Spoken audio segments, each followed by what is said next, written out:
मुच्यते पूर्णस्य पूर्णमादाय।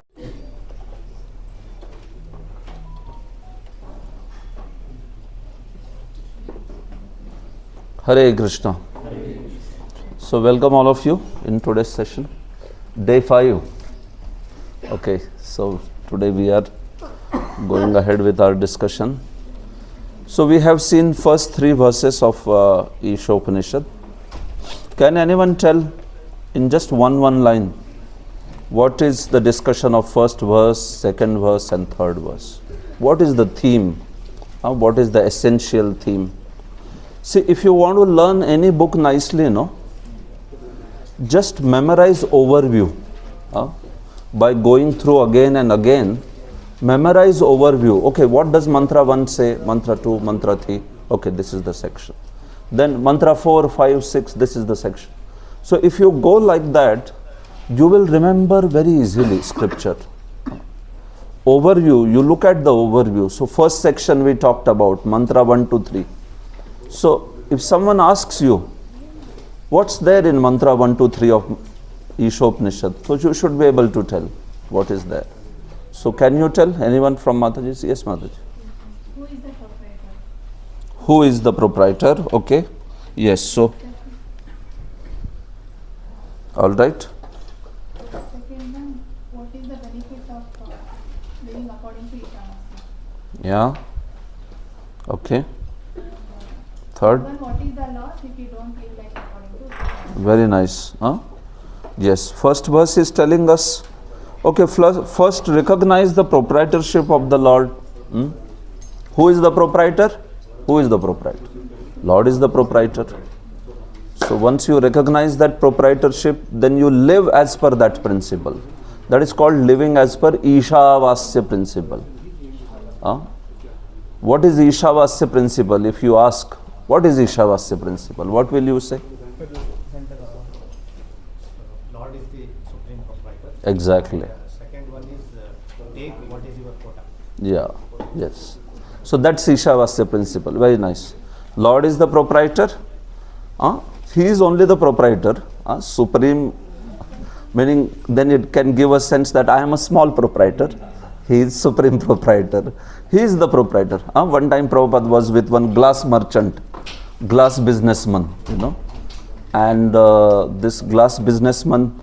So Prabhupada started saying, whom does all the glass belong to? So he understood. He said, Prabhupada, it belongs to Supreme Lord. So you are making glass and who is making profit? He said, Prabhupada, I am making profit. So Prabhupada said, so you are a thief?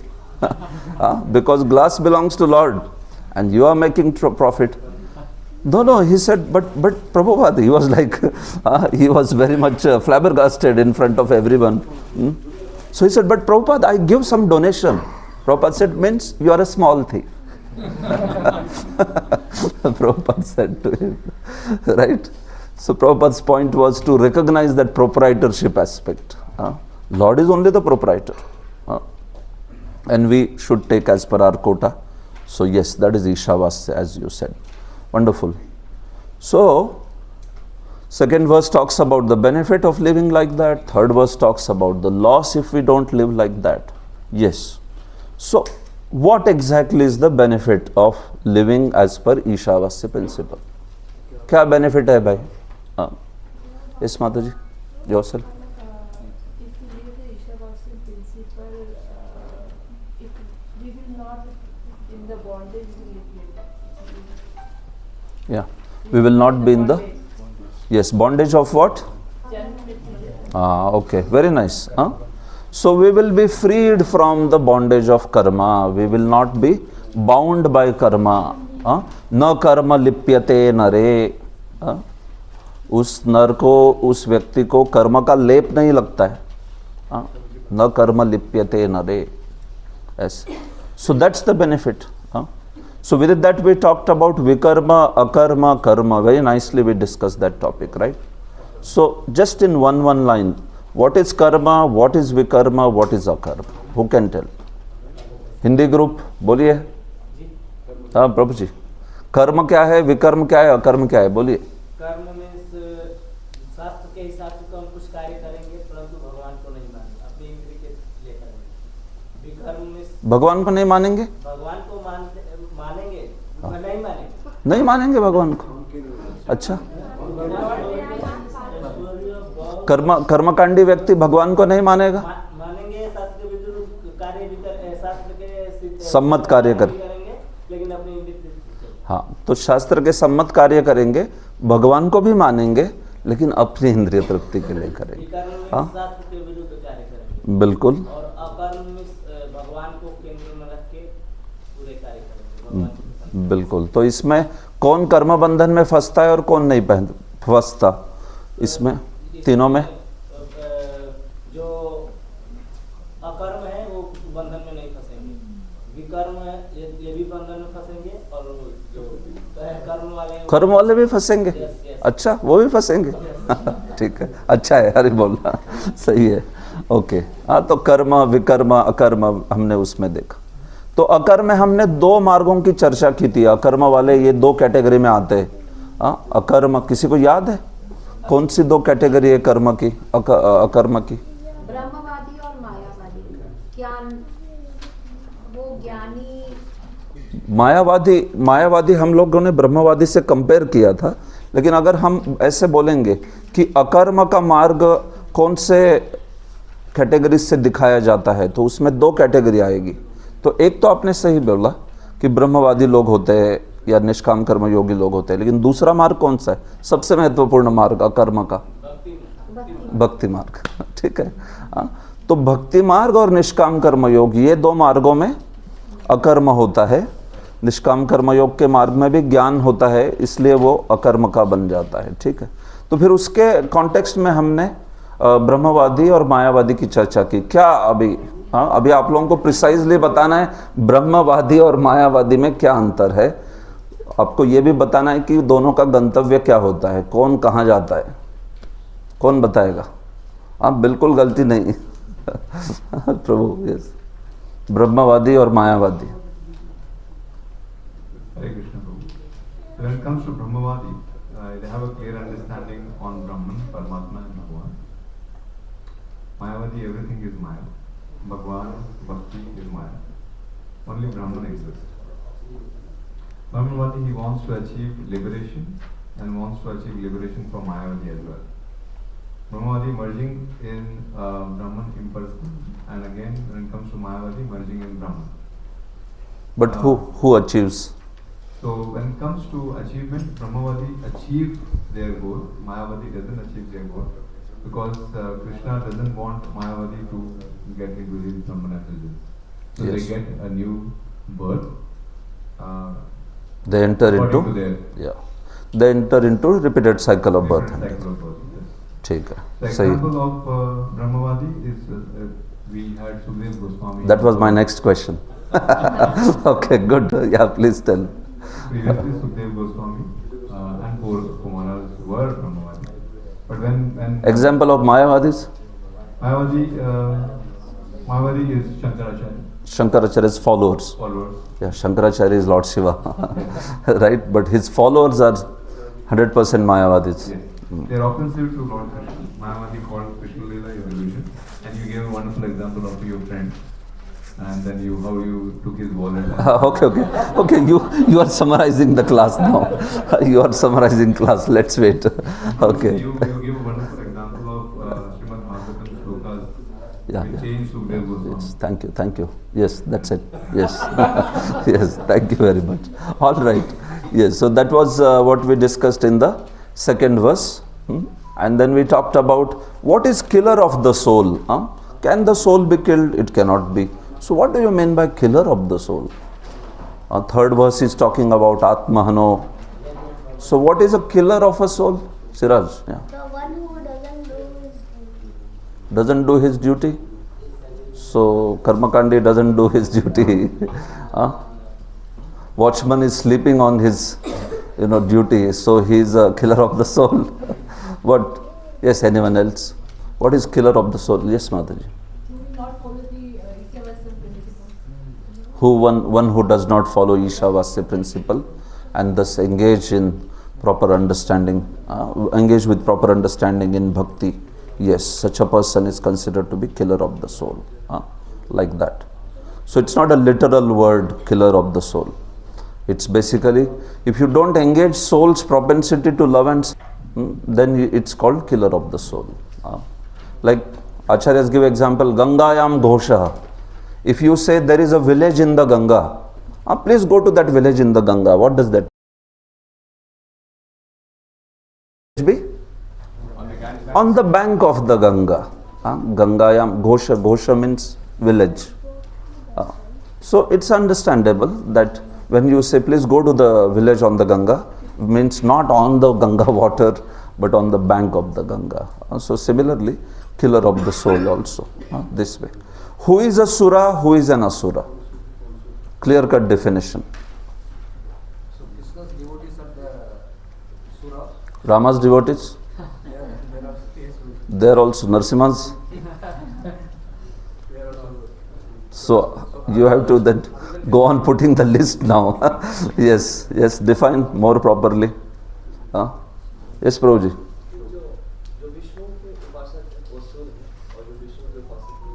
Okay, very nice. So Vishnu Tattva Prabhu, everything is Vishnu Bhakta Smruto Daiva Asuras Tad Viparyaya. If one is against Lord Vishnu, even if one may be worshipper of Shiva, still he is called Asura. Kya example hai? Any example? They were worshippers of Shiva, but they were against Lord Vishnu. Ravana. Yes. Or Banasur. So many examples, right? Hiranyakashipu was worshipper of whom? But was against? So was he Asura or not?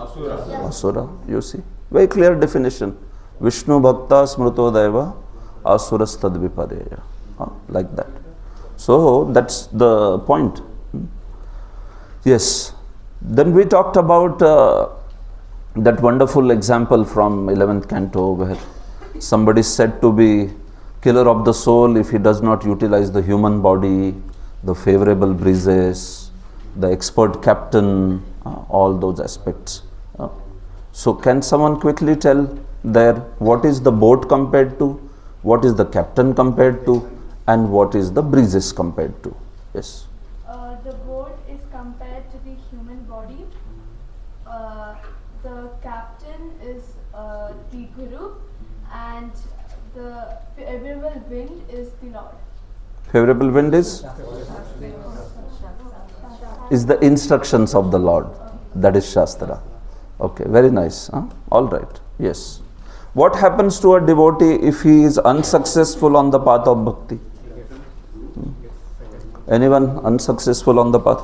If Bhakta is unsuccessful on the path of bhakti, then Lord helps him, Lord's devotees help him to come again on the path of bhakti, and he is never fallen. Yeah, that is agreed. I am talking in terms of post-mortem destination. After his death, what is the destination? In terms of that. What is the, after their death, what is the destination if they don't succeed in one life? Vikram Prabhu? They get the next birth in the family of Brahmana and aristocratic. They get birth in family of Brahmanas and aristocratic people. What about birth as a devotee? More advanced. Yes, Prabhu, go ahead. If the person more advanced in bhakti, then there is a chance of getting in devotion. Direct devotee family birth. And yes, if one makes less advancement, then Brahmin family or the family of aristocrats. Okay, very nice. Hare Krishna. Thank you very much. So, you are understanding and remembering also. Good. Mantra 4. All right, new section. Okay, so you talked about Ishvara, Ishavasya principle. How do I know that Ishvara? How to know the Ishvara? So that is the next section now. You see in our section here also.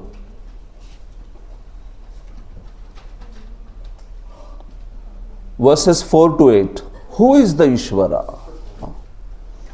You talked about Ishvara, Ishavasyam, right? Isha or Ishvara means the same thing. Isha means Ishvara.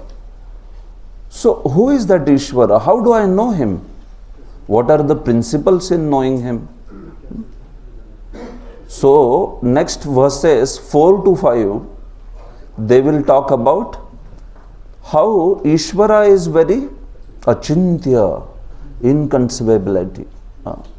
So because of that, the Shastra, the Ishopanishad says to us that because of that, please, he can be revealed only by revelation. So please try to please him and get the revelation. Otherwise he is inconceivable. Bhagavan achintya hai.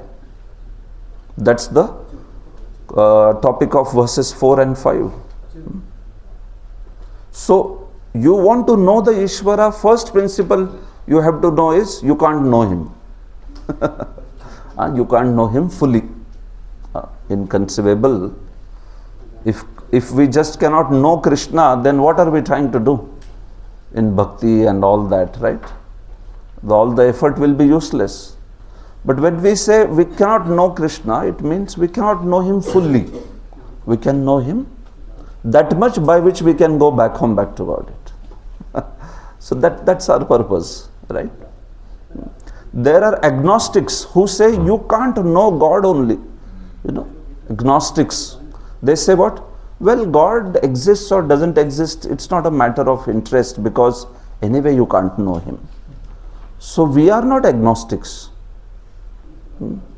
See, if God is unlimited and we are limited, can limited know the unlimited? So what are we trying to do by studying Shastra then? So we and agnostics are on one party then. He is also saying you can't know the Lord. You are saying, we are also saying we can't know the Lord. Kya difference hai dono mein? So we are basically at least trying. We are at least trying. Okay. Limitation. Okay. Unlimitation to. Fine. I understand. What is the rationale of that trying? Because the scriptures are irrational. Yes. You are following something which is proven fact. So what will happen by that? So we will be able to know. Very nice. Haribo. So you come to the point now. Agnostic also says you can't know the Lord. We also say we can't know the Lord. But we say we can know the Lord if Lord reveals himself to us. Is it possible or not? Yes. भगवान को कोई कहेगा आप जान ही नहीं सकते, हाँ नहीं जान सकते, लेकिन भगवान ने ही निश्चय कर लिया कि आपको उनको प्रकट करवाना है, तो कर सकते कि नहीं कर सकते? He can do it. So that's how devotional service philosophy. Pillai Lokacharya, one of the acharya in South Indian tradition, gives a beautiful example. He says, child wants to climb on a huge Gajaraj, the elephant, kingly elephant. So child is trying to, touch the elephant. Can the child reach? He can never reach. So what is the way that the child can climb on Gajaraj? If the Gajaraj bends down, अभी गजराज ही नीचे बैठ गया तो child फिर आराम से जाके उस पे बैठ जाएगा, and then Gajaraj will lift him up. So if Gajaraj only sits down, then the child can very nicely sit. And when Gajaraj is sitting down, still his height and power and all, anything is compromised? Nothing is compromised. He says that is Bhagavan. A devotee or a conditioned soul may not be able to understand the Lord, but Lord only decides to reveal. He comes in the form of deity and he gives the mercy. Pillai Lokacharya is explaining that this is deity form of the Lord. Bhagavan ही भौतिक रूप में आ जाते हैं, so that we can see the deity, we can serve the deity, and we can understand about the Supreme Lord. So this is the point. If you say that Lord cannot reveal himself, that is a limitation on Lord, isn't it? But if he wants, he can reveal himself, and with that understanding, with that process, Vaishnava, he is trying to understand the Lord tattvataha, understand the Lord. See, when we say we are trying to understand Lord, it doesn't mean we are trying to capture the Lord by our intellect, but we are trying to understand him in principle, tattvataha. Does Krishna not say that even in Bhagavad Gita? Janma karma chame divyam एवं यो वेत्ति तत्वतः, जो इसको तत्वतः जानता है. So Krishna is saying that a devotee can know the Lord tattvatah. So that's what we are talking about. So verses 4 and 5, they talk about inconceivability of Ishvara. First understand that Ishvara or Supreme Lord can be known only through revelation. Then verses 6 and 7, they talk about spiritual vision of the Mahabhagavata. Once that understanding is clear, then how do the Mahabhagavatas perceive the Lord? That is 6 and 7. And finally, how Mahabhagavat describes the Ishvara or understands the Ishvara. So this entire section is understanding Ishvara. This whole next section, 4 से 8 में क्या है? Understanding the Ishvara, understanding the principles regarding the Ishvara. So now in verses 4 to 5, let us discuss the Achintyata, the inconceivability of that Ishvara. Alright? So here is mantra 4. Let's recite together. Anejadekam manaso javiyo nayanadevapnuvan purvamarshad tadhavatonyanatyeti tishtat tasminnapo matarishva dadati. Anejadekam manaso javiyo nayanadevapnuvan purvamarshad tadhavatonyanatyeti tishtat tasminnapo matarishva dadati. All right, so translation, please read. Although fixed in his abode, the personality of Godhead is swifter than the mind and can overcome all other runnings. The powerful demigod cannot approach him. Although in one place he controls those who supply the air and rain, he surpasses all in excellence.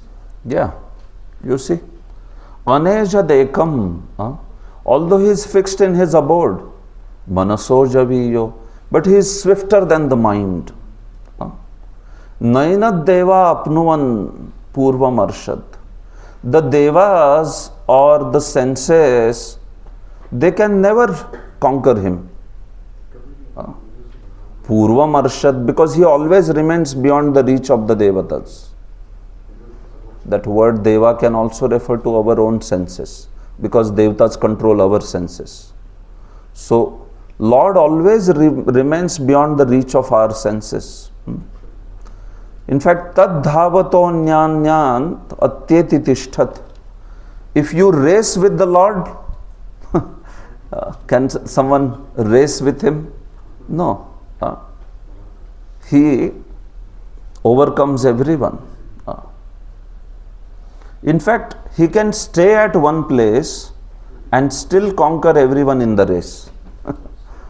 His characteristics are being mentioned. Tasmin napo matarishva dadahati. And all the gods who control the wind and the rain and all of them, they all offer great homage to him. He controls even those who supply the air and rain. He is basically controller of everyone.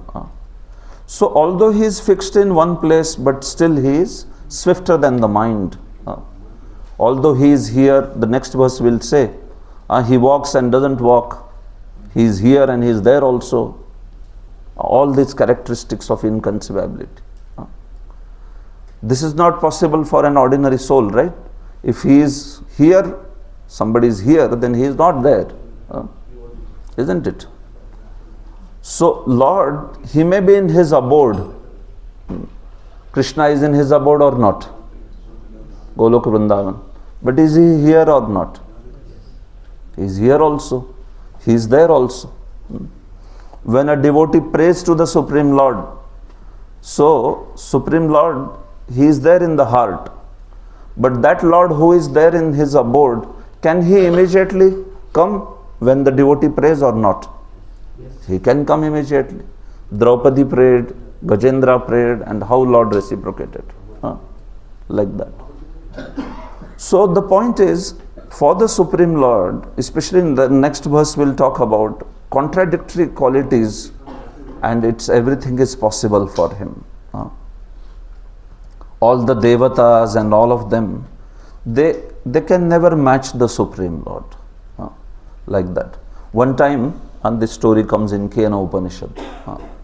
One time all the devatas became very, very proud that I am powerful. Vayu became powerful. Vayu became, and Agni and Indra and all of them became very, very powerful. So Brahmaji saw that these guys have become powerful, very powerful and proud also, like that. So when they were talking about glory to each other, I am very proud, I am very powerful, Indra has all the Samvarta clouds and he can rain so much. The fire, Agni has his own powers, and then Varuna has his own powers and all that. So one grass, just some grass stick was kept on the ground, and it was told that, okay, Agni, you blow all the fire and burn this off. So Agni came and said, hey, just this is such a simple thing. So Agni started blowing all the fire, but the grass stick, nothing is happening to that grass stick. Nothing was happening, absolutely.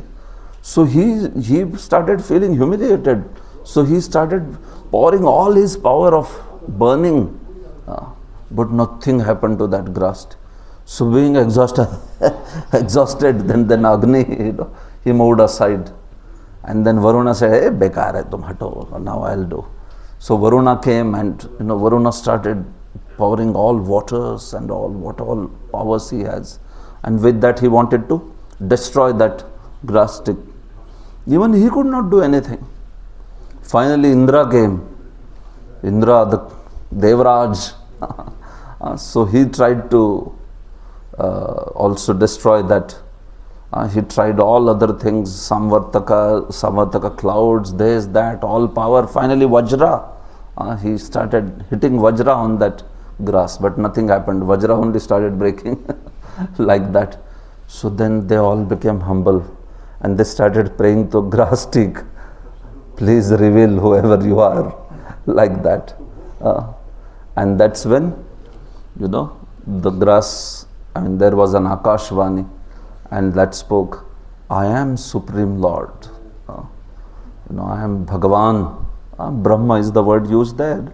But Acharyas explained that how the Lord spoke that I am Bhagavan. So because you had become proud, so I showed to the whole world. So these are considered to be very prominent demigods, Indra, Agni and Vayu or Varuna, sometimes Vayu also. So The story comes in Kena Upanishad. Yeah. Yes. Kena Upanishad. So then they realized that how Supreme Lord, who can. Of course, Supreme Lord's many pastimes are there, right? Indra himself was, we say that, humiliated by Krishna in that Govardhan Leela. This way. So the powerful demigods also cannot approach him. And in one place he controls everything. So Lord is everywhere. He is there everywhere. Paramatma, in the form of Paramatma, he is everywhere. But at the same time, he is there in his abode also. So you can say Lord is closest and he is farthest. So in what form he is closest to you? Paramatma. But he is farthest also. In what form? He is in Vaikuntha. In Bhagavan feature, he is the farthest. So he has a form, he does not have a form also. In which feature he has a form? Yeah? Archa Vigraha also, Paramatma also, Bhagavan also, all of them have form. And in which feature he is perceived as formless? Brahman feature, he is perceived as formless. So you see, all contradictions go with him together. It is possible like that. So that is what is the verse saying. That how Supreme Lord, you first understand that how inconceivable he is. So now you see, Prabhupada talks about the various themes in this verse. So he speaks here. AT stands for absolute truth. Absolute truth cannot be understood by speculation. Prabhupada says, first theme. Okay, someone can read this. Who wants to read? What are the themes that Prabhupada is speaking? Madhav, just yes, go ahead.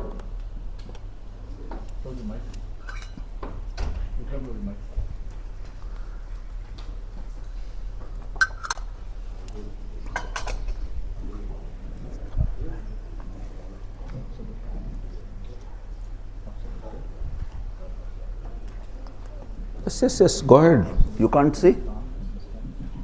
Absolute truth can understood by speculation. Paragraph 1. God and His energies. Paragraph 2. Energies non-different yet different. Paragraph 3. As we are limited, we can understand unlimited only truth is revelation. Paragraph 4 and 5. Play your parts and you will be given understanding.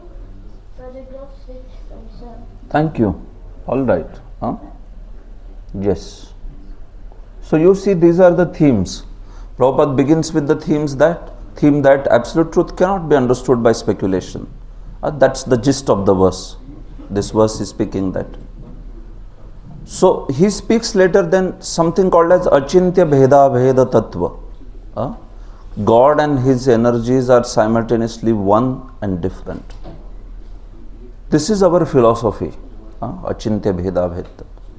There are 4 sampradayas, and 4 sampradayas have their philosophies. What are 4 sampradayas? Someone can tell. Prabhuji, boliye, 4 sampradaya. Shri sampradaya.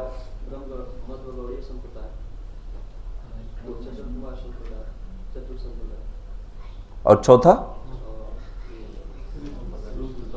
Rudra संप्रदाय. बहुत अच्छा, ठीक है. श्री संप्रदाय के सिद्धांत को क्या बोलते हैं? What is the philosophy of Shri Sampradaya? Anyone knows? या Vishishtadvaita. Remember these names because these names are important. So we will discuss about them later. I am not going to go into details, but at least names you should know. Where are the markers? They are on the other side of Africa. So give that. Yeah. All right. So 4 sampradayas, right?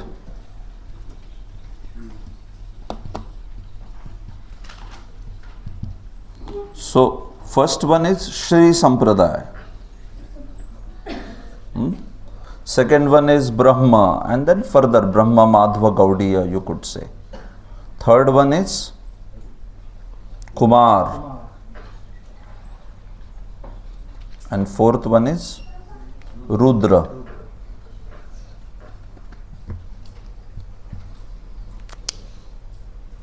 All right. What is the philosophy of Shri Sampradaya?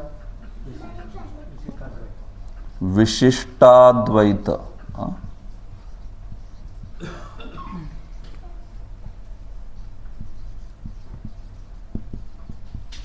Okay. What is philosophy of Brahma Sampradaya? Okay. Good. So basically, Mahaprabhu, when Mahaprabhu and Gaudiya Sampradaya, it came in Brahma Sampradaya, then the philosophy is called as Achintya Bheda Bhed. But before that, it was Dvaita.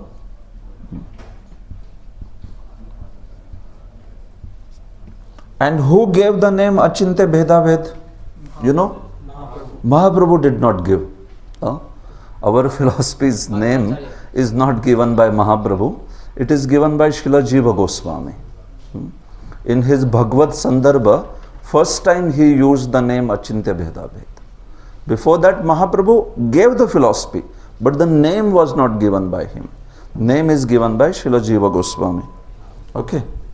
So, Madhvacharya's Sampradaya, they have this Dvaita philosophy, but after Madhavendra Puri and Chaitanya Mahaprabhu, so that philosophy is with a bit more revelation. So it is called Achintya Bheda Bheda. What is Kumar Sampradaya's philosophy? Anyone knows?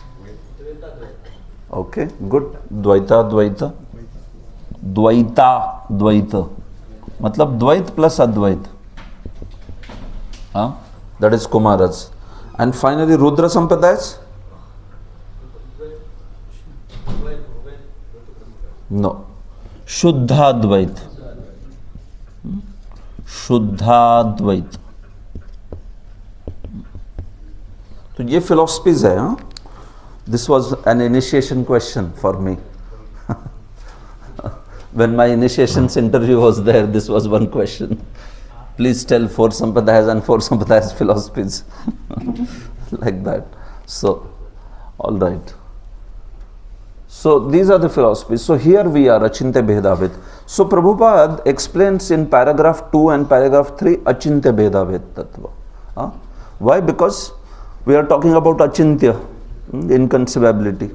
So, he explains our philosophy, how it is Achintya.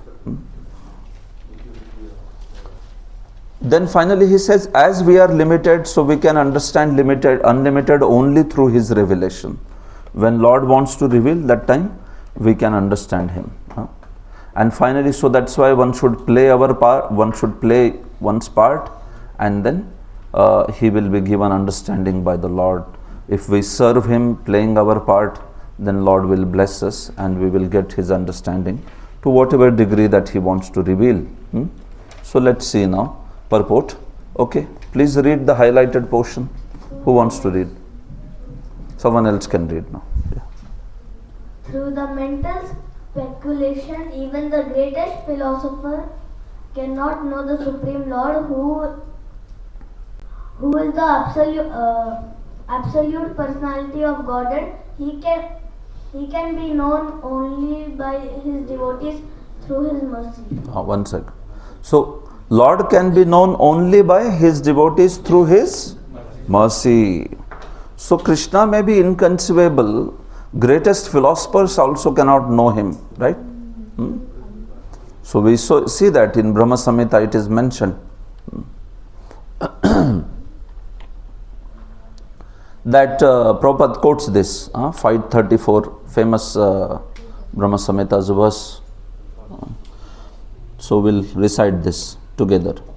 Panthastu koti shatavatsara sampragamyo vayo rathapi manaso munipungavanam sopyasti yat prapadasimnya vichintya tattve govindamadi purusham tamaham bhajami.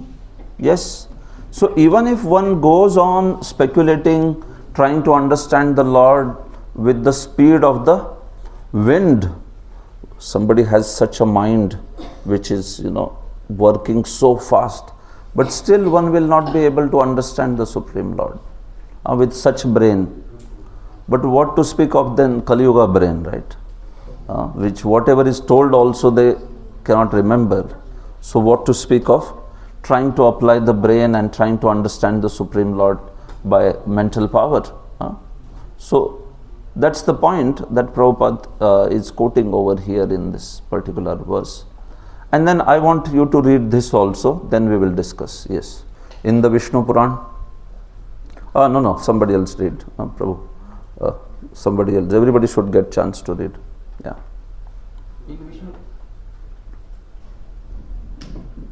In Vishnu Puran, his potency are compared to the heat and light that emanate from the fire. Although situated in one place, a fire can distribute its light and heat from same distance. Similarly, the absolute personality of Godhead, although fixed in his transcendental abode, can diffuse his different energy everywhere. Yeah. So with this Vishnu Puran verse, Prabhupada is beginning actually explanation of Achintya Bhedabhed Tattva. Ekadesha Sthitasya Agdya Jyotsna Vistarini Yatha Parasya Brahmana Shaktir. What's the line? Last line. Parasya Brahmana Shaktir Yayedam Dharyate Jagat, probably. Yes. So, anyway, what I want to say is that, yes, Prabhupada begins with this theme that it is, the Lord is inconceivable. Absolute truth cannot be understood by speculation. So, actually, some people feel that you can understand the Lord by logic. You can think about what should be the conception of the Lord, and then you can come to the conclusion. Is it possible? One can understand the Lord by logic. One can understand the Lord by only thinking about Him. See, it's like an ant which is walking here. That ant, can the ant understand about this expanse of this whole room? इस room में क्या क्या है, क्या चल रहा है? चींटी समझ सकती है? She may walk everywhere, but can she understand what's going on here? In fact, they have done the research. The ant does not understand even the third dimension. Ant only understands 2 dimensions. So when she is walking like this, and then she starts climbing on the wall, that is third dimension, right? On the ground there are 2 dimensions.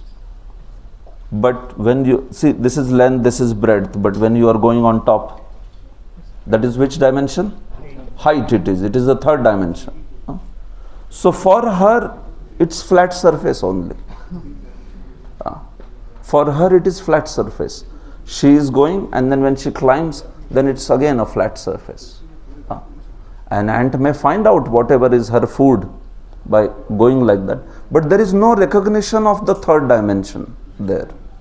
It's like you are going like this or like this. Even if it is height, then you go like that only. So, you see, for an ant, she cannot perceive the third dimension. So, similarly for human beings, to perceive the dimension of the Supreme, it is intrinsically impossible. So, logic can take us to some understanding of Supreme Lord. It cannot take us to the full understanding of the Supreme Lord. It is not possible. So no matter how much ever one can apply his brain, Lord should be like this, or I think that absolute truth should be like that. See, this is what these Mayavadis do. Neti, neti, neti. They say, I think absolute truth should be like this. Prabhupada said, as soon as you say I think, means it is nonsense. Prabhupada would say, I think. Either you speak with certainty, or you don't speak like that. I think, right? Sometimes we also say, somebody asks for the address. I think it is just 2 blocks away. So I think, मतलब उसको अभी 2 लोगों को पूछना पड़ेगा. He has to ask like that because it is uncertain this way. So the point is that even if one is a brilliant mind, actually one cannot reach the Supreme Lord by just logic, because Lord is beyond logic. Krishna, Supreme Lord, is completely beyond logic. Now, how is he beyond logic? We'll talk about it. Can God create a stone which he himself cannot lift? Answer. Can God create a stone which he himself cannot lift? No. Yes. Yes, he can. Yes, he can. If he So- doesn't want to lift it, he will not lift. Okay, very nice. Yes, he can create a stone which he himself cannot lift.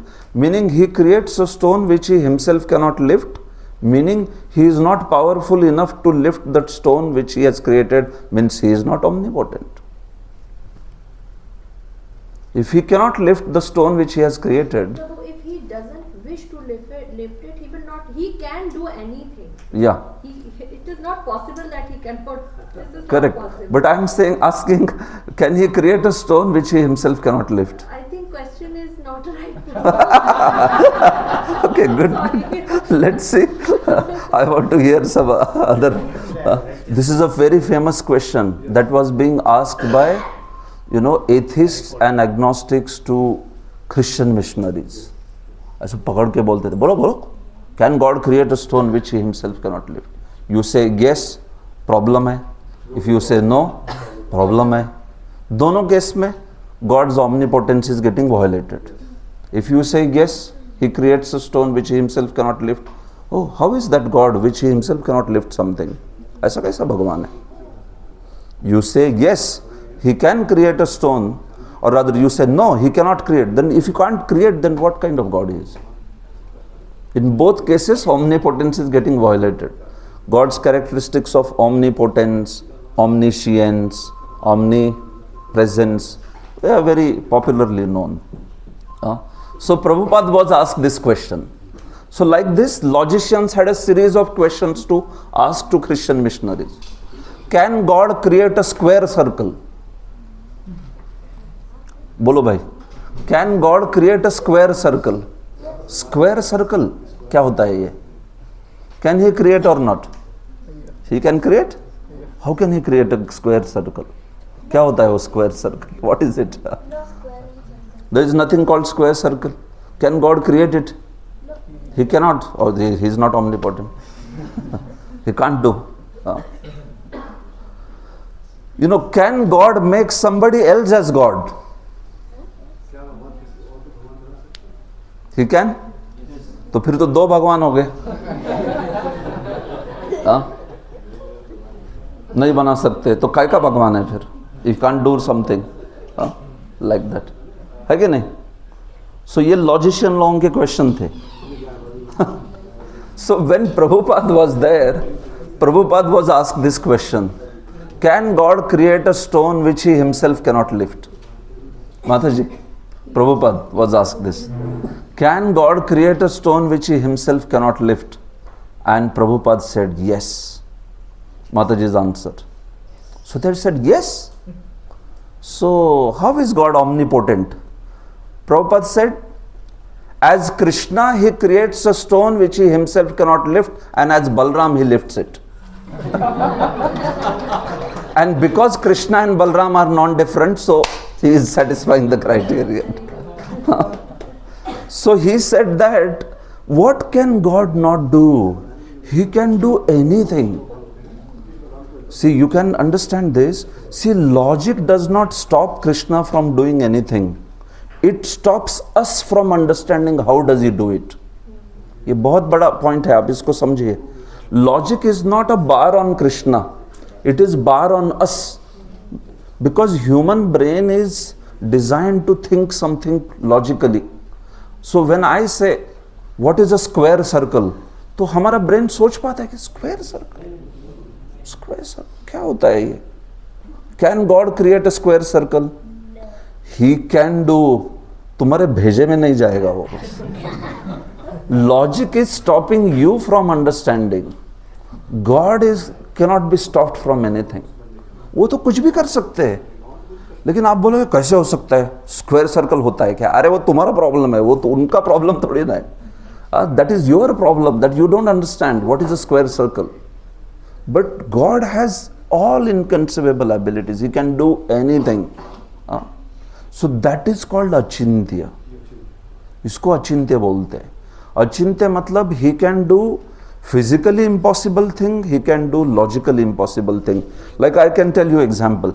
See this, if an ant has to pick up this mic, is it possible for an ant? तो ant के लिए ये physically impossible है. लेकिन किसी और के पास, जैसे मेरे पास ताकत है तो मैं उठा पा रहा हूँ कि नहीं? आराम से उठा पा रहा हूँ. सो ऐसी चीजों को बोलते हैं physically impossible.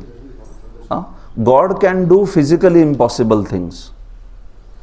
Ant cannot lift, but because I have the power I can lift. So if I can lift this mic, God cannot lift the mountain. He can or not? Because he has the sufficient power, so he can lift the mountain also that way. So Jiva Goswami says in Bhagavad Sandarbha that God can do physically impossible thing. But ये तो physically impossible हो गया. Simple logic से समझ रहा है आपको. जिसके पास strength है वो कर सकता है. लेकिन God can do even logically impossible thing. He says that is achintyata, meaning something which we may not be able to conceive also, he can do it. Can God draw a square circle? Yes. Can God create a stone which he himself cannot lift? Yes. Problem is, you will not understand. Because your brain is designed to think something in a logical way. So can God make someone else as God? No. Yes, he can. He can make someone else as God, but how does he do it? That you may not be able to understand. Anyway, he makes his devotees and treats his devotees as God only, isn't it? He makes his devotees, worships his devotee practically as God, his pure devotees. So, भगवान की अचिंत्यता देखिए आप, तो इसलिए कभी कभी लोग ऐसा प्रश्न पूछते हैं कि is everything in my life known to Krishna before only? Whatever is going to happen in my life, does Krishna know that already? So if he knows already, how is it free will then? I have a free will or not? But then you are saying Krishna knows already what I am going to do. So how am I having free will? इसको समझ रहे हैं आपको? Limited, okay, you are saying limited. See, if I know what you are going to do after half an hour, so then do you have a free will or not? That's what logic says, right? Isn't it? Because I already know what choice you are going to make. So when Krishna, we talk about Krishna, Krishna को सब जीव के बारे में भूत भविष्य सब कुछ पता है कि नहीं पता है? He knows it. Everything he knows. So then jivas do have their free will or not then? स्वतंत्र इच्छा है कि नहीं है फिर? है। तो ये कैसे हो रहा है दोनों? यही अचिंत्य है. This is what is achintya. See, it is amazing. Krishna knows what you are going to do. But at the same time, still you have the choice. It's not that it is predetermined. That is only inconceivable. Otherwise, some people take a stand thinking that, okay, not everything is predestined. Even Krishna doesn't know what we are going to do in the future. It is impossible for Krishna not to know something. Krishna knows everything. आपकी choice तक पता है उनको, सब कुछ पता है. It's just that how then free will and this go together, it is very difficult for us to understand. So again, their logic is stopping us from understanding. Logic is not stopping Krishna from doing it. Krishna is not bound by logic. Krishna is beyond logic. भगवान तो तर्क के परे है actually. He can do anything. So devotee lives with this faith that भगवान के लिए क्या असंभव है.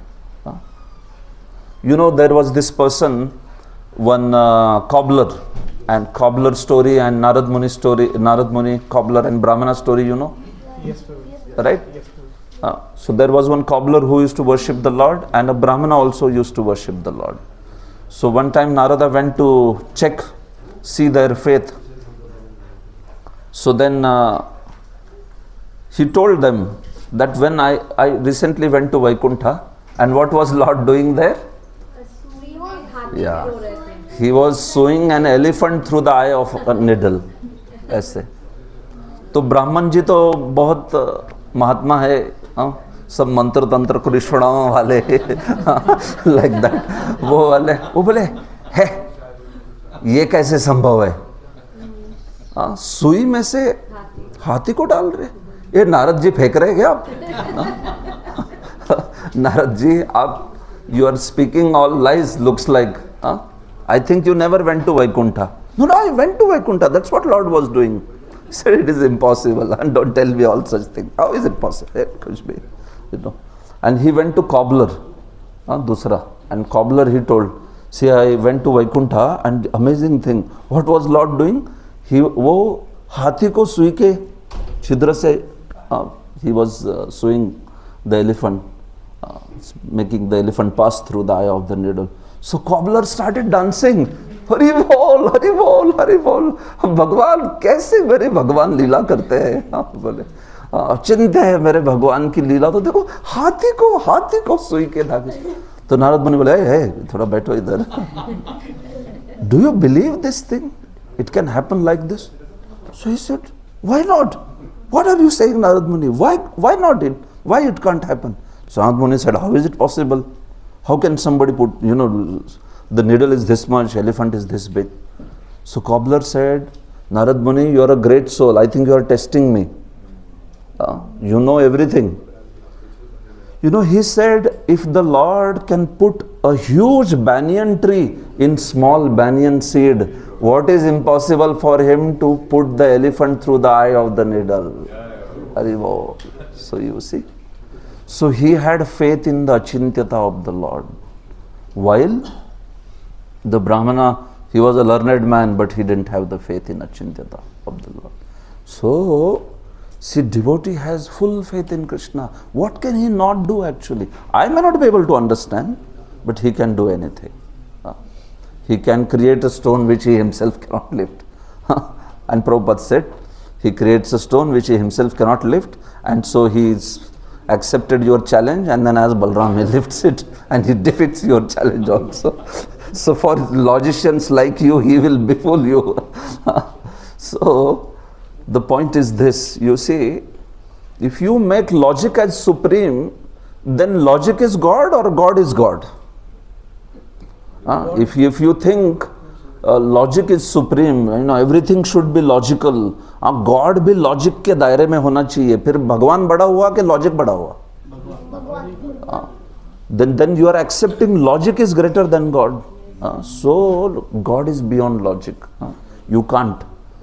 So we study all Shastra, we study all logic to understand. See, then you may say, no, why we are studying this Shastra where we are applying logic and everything. So Prabhupada said once that we apply all logic to understand that Krishna is beyond logic. Hari बोल, ये हम लोग कर रहे हैं यहाँ पर.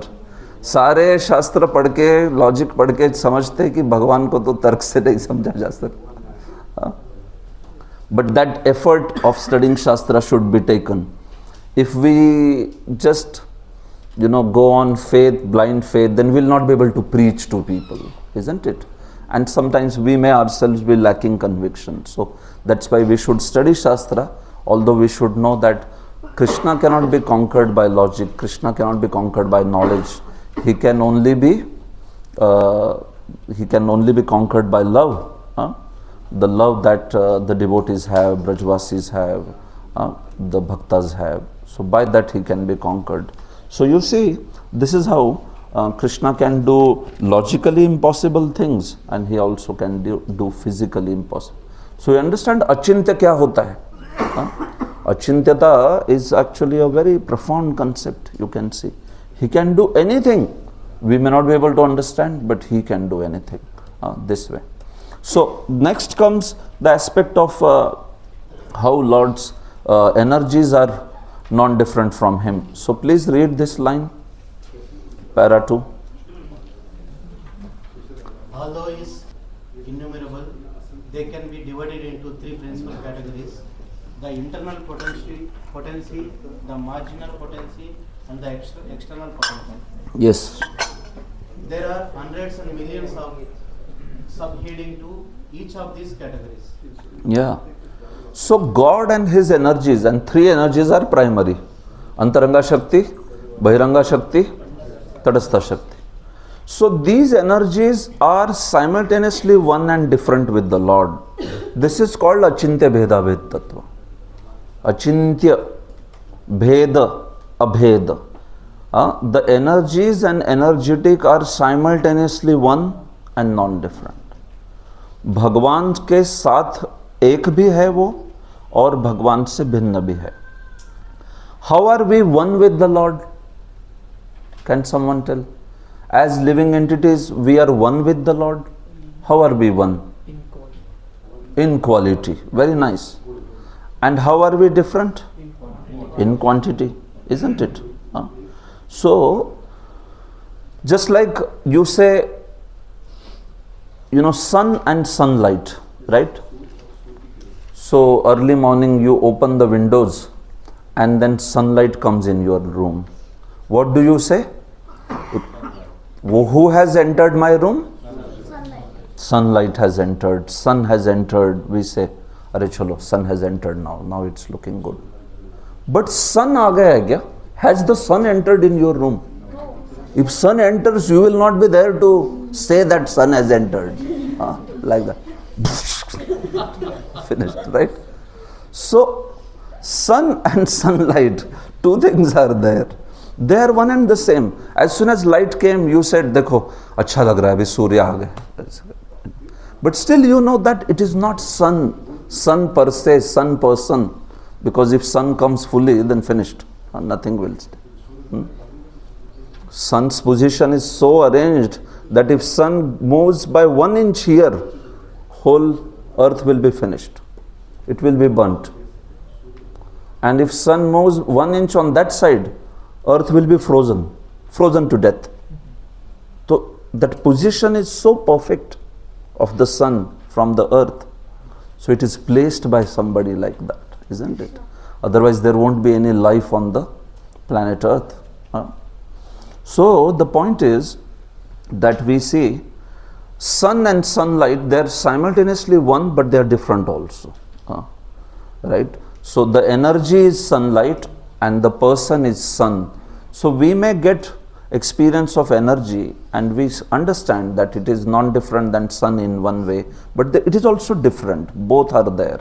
So Prabhupada gives example of sun and heat and light. Heat and light are one and the same. ऐसा कोई होता है क्या? There is a sun, but there is no heat and light in that sun. फिर वो sun क्या हुआ? Sun without heat and light. Can you imagine sun without heat and light? So sun has to have heat and light. But at the same time, we see that sun possesses heat and light. Those are his energies. There is sun and sun possesses heat and light. In Vedic life, though, we understand sun actually is a person. Who is the sun god? क्या नाम है उनका? Vivaswan. Vivaswan is the sun god. Right? So Vivaswan, he is the person. And that person, he has his, whole abode called as, it's basically a chariot. Entire sun is actually a chariot. It's an abode which is continuously moving. Vivaswan is sitting on that and he is moving continuously. So what you see is the effulgence of that sun, like that. So anyway, that's a different topic. What I want to say is, see, this is called energy and energetic are non-different. Source of energy and energy, they are one, but they are different also. Just like we, material nature, it's non-different from the Lord, but it is also different. See, this wall, this cement, this chair, this is also Krishna's energy. So it is non-different from Krishna, but still it is different also. Does this have consciousness? Does Krishna have consciousness? Yes. So this is known as material energy. We are known as marginal energy. And spiritual world's residents, they are known as spiritual energy. So this is how we see that all these achintya bheda bhed tattva here. Further, you see. Please read this. Para 3.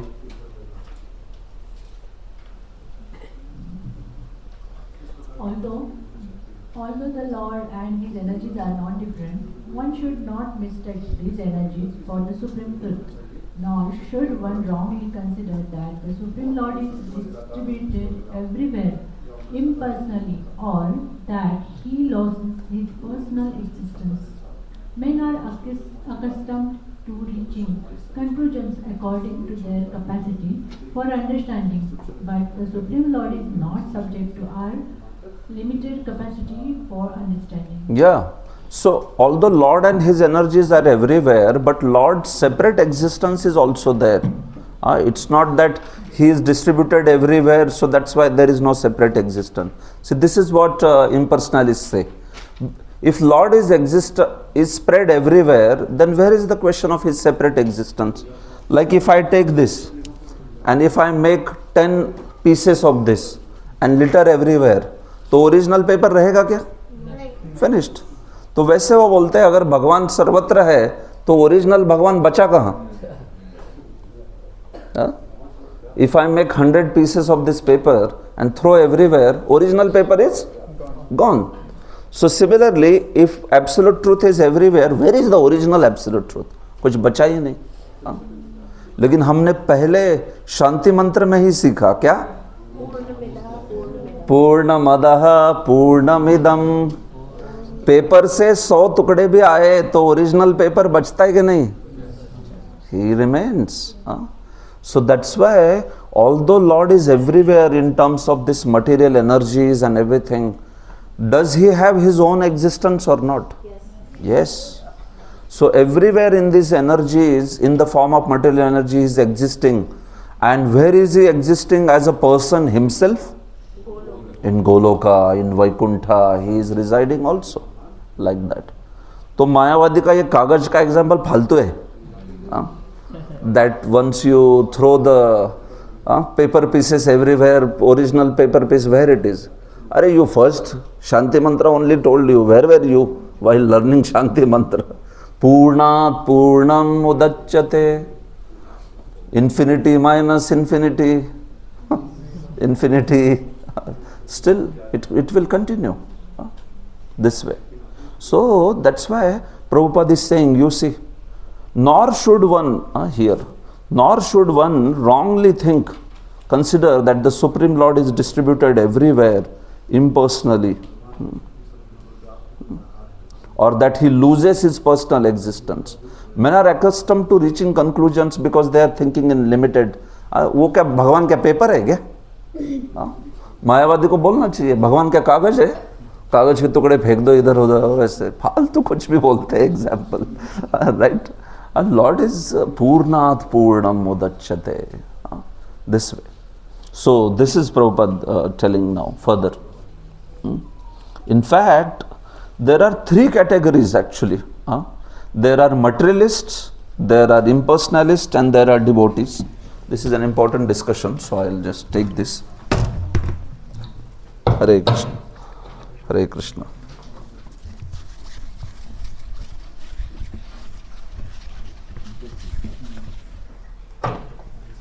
See, 3 categories of people.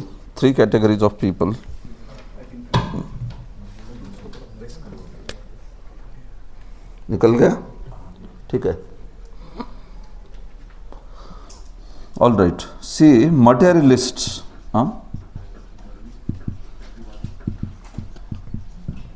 Then there are impersonalists.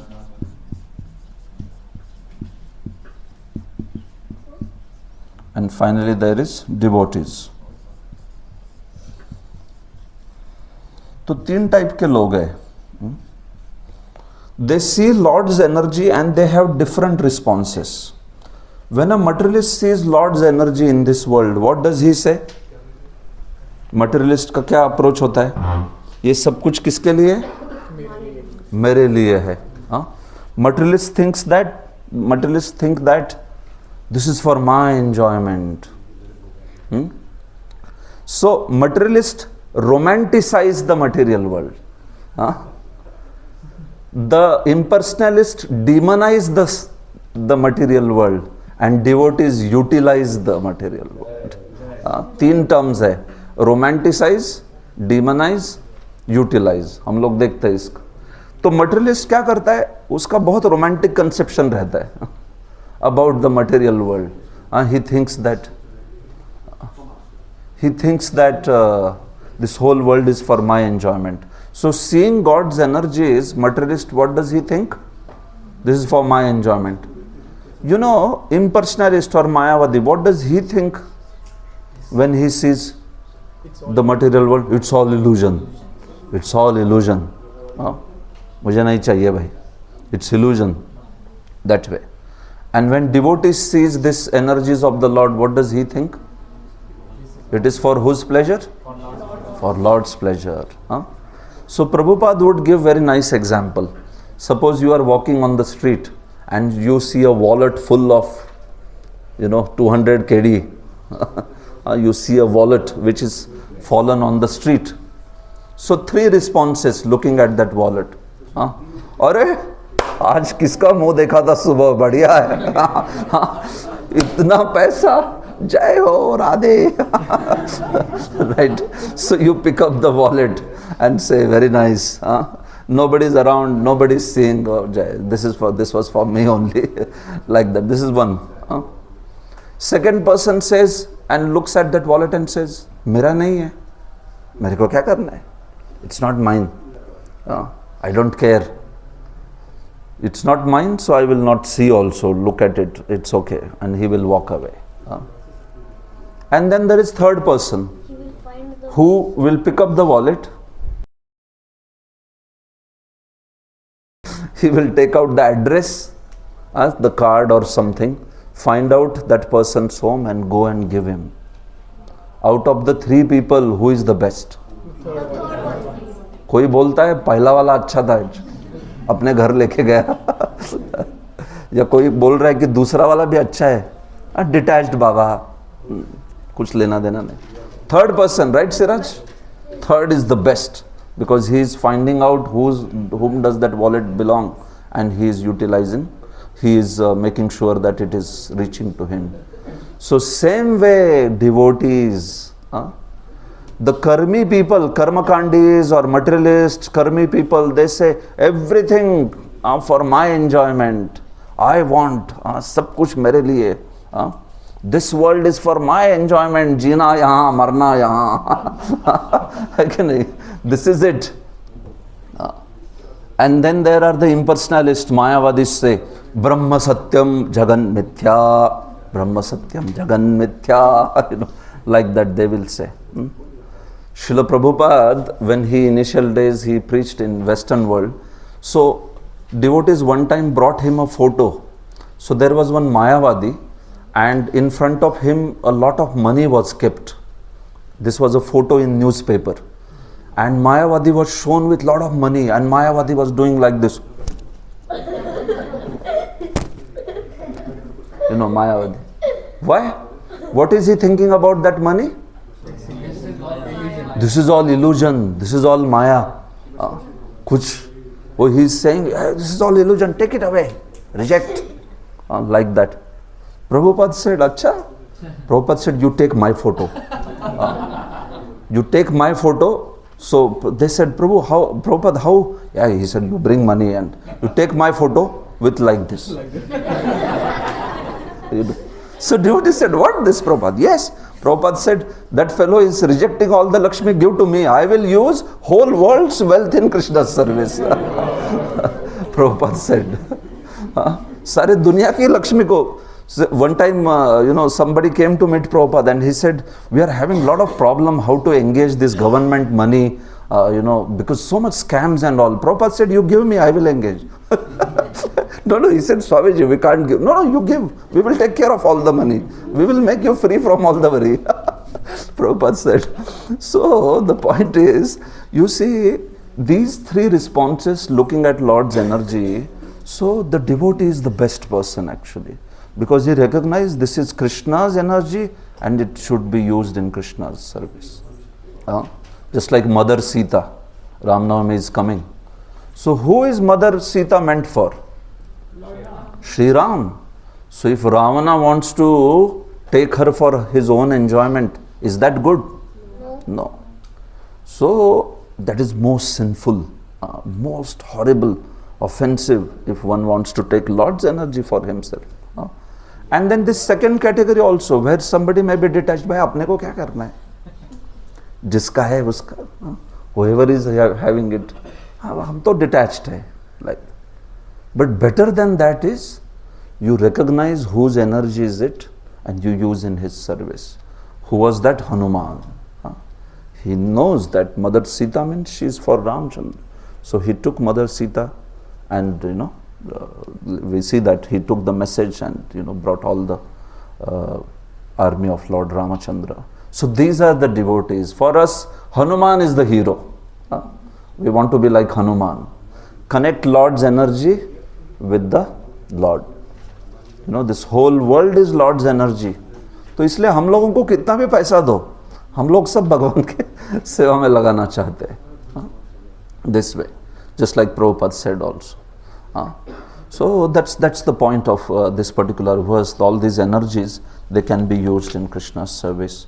So Achintya, this particular aspect continues where Prabhupada says that even great rishis and suras cannot know Krishna. Which are the great personalities who could not understand Krishna? They were bewildered by Krishna. Yes? Tell some examples. Brahmaji was bewildered, very nice. Indra was bewildered. Shiva was bewildered. One more, or many more, but at least. Yes? Who? Ganesh was bewildered. Acha, which Leela of Ganesh? There is one Leela, but that I know. Do you know that? Yes. Okay. So Kumaras were also bewildered by the Lord.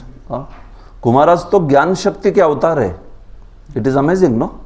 Gyan Shakti ke avatar ko Bhagavan ne bewilder kar diya. It's there in the 3rd canto, the episode, like that. So you see, Lord bewilders such people, such personalities. So under the influence of material nature, foolish and ignorant living beings who are but parts and parcels of Lord try to conjecture. So this is one word, conjecture. Conjecture means speculate. Speculate about the Lord. So we don't speculate. We hear from the Shastra, the actual understanding of the Lord. This way. So sometimes they say, "Arey, ye aap log Bhagwan ko, you project human nature on Lord." They say that, because you like blue people, so you made Krishna blue. Because you like flute, so aapne Krishna ke haath mein flute de di. They say like that. But is it that we have painted Krishna blue? Or is he blue originally? He is originally blue. They say, why you are putting in Krishna's hand flute only? Why not buffalo horn? Or why not guitar? Krishna is playing with guitar. Problem is, he likes flute. And that is mentioned in Shastra. It's not that we have put flute in his hand. Right? Because it's mentioned in Shastra. Venum kvanantam aravinda dalayataksham. So, barhavatam samasitam. Why peacock feather? Why not pigeon feather? That is because that's what his form is. That is mentioned in Shastra. So we are not concocting anything. We are following this Shabda Praman, Apaurusheya Shabda Praman. तो लोगों को जिनको पता नहीं उनको लगता है कि ये तो क्या है? They are concocting something or like that. No, we don't conjecture. We take our knowledge from the Shastra, from the scriptures. That's it. And finally, Prabhupada talks about do your part, and in this way you will get the revelation. So this is also very nice discussion, last discussion here we will talk about. Yes, so please read this. Who can read this last para? Quickly you read it. When the part and parcel living entity forgets his particular activities under the Lord's, he is considered to be he is considered to be in Maya, illusion. Thus, from the very beginning, Sri Isopunisad wants us to be very careful to play the part designated for us by the Lord. This does not mean that the individual soul has no initiative for his own, because he is part and parcel of the Lord. He must partake of the initiative of the Lord as well. When a person properly utilizes his initiative or active nature with intelligence, understanding that everything is Lord's potency, he can revive his original consciousness, which was lost due to association with Maya, personal energy. Thank you. So last part is what, we render, so this is why we render our service, we do our part by taking initiative, and then it's up to the Lord whether he wants to reveal us with his knowledge. See, Prabhupada is saying here, when we talk about carefully playing the part, it means basically being engaged in devotional service. So when we engage in devotional service, then we will be given the revelation by the Lord. And while we engage in devotional service, we also have the initiative in our hand. We can take initiatives. We can use our nature in Krishna's service. We are not like Mayavadis where all talents, all material energy we say, Sab Maya hai. सब माया है, like that they will say. No, the talents, the energy, the skills, are they maya? They all can be used in Krishna's service. So when we are using it, Varnashram recognizes this, everybody's nature, individuality, and accordingly they can be engaged. But when we do this, see, Prabhupada is saying, when person properly utilizes his initiative, active nature, so it's very important that we ourselves also take responsibility of our spiritual life. ऐसे नहीं है कि हमारे our spiritual life's responsibility is only with the superior. वो एक गाड़ी होती है, देखो उसको ढक्कल स्टार्ट बोलते, you know that you have to push that, the car will not begin without pushing, so you know वो बैठा रहता है ड्राइवर अंदर और पीछे जोर लगा के, so they have to, so then after pushing like that for some distance, then फिर गाड़ी शुरू हो गई, like that. तो हम spiritual life में ढक्कल स्टार्ट नहीं होने चाहिए. Initially we all may be like that, but once we understand the seriousness of bhakti, we should take the responsibility of our own. Prabhupada is talking about that active nature, initiative. If we want to please the Lord, we must also take responsibility of our own spiritual life. How much you will push, right? Right? If somebody doesn't want to go ahead only, then how much a superior, senior devotee will push? आप सोचो वो गाड़ी में बैठा है, इधर से पीछे से सब धकेल रहे, लेकिन वो ही ब्रेक लगा रहा है. If that driver is only putting brake, then can he move ahead? He cannot. So similarly, our counselor, our mentor, they may be pushing, devotees are pushing, but if we are only sitting like Buddha, so then how will we make advancement? We have to be active. We have to take responsibility of our own spiritual life also. The whole system is there to support us, but we also have to take the responsibility. It's very important. Because Krishna consciousness is so sublime, I can tell you, if we don't take the responsibility, somebody else will take, it will not stop. हमने किया सेवा तो वो होगा, नहीं तो नहीं होगा. ऐसा होता है? नहीं.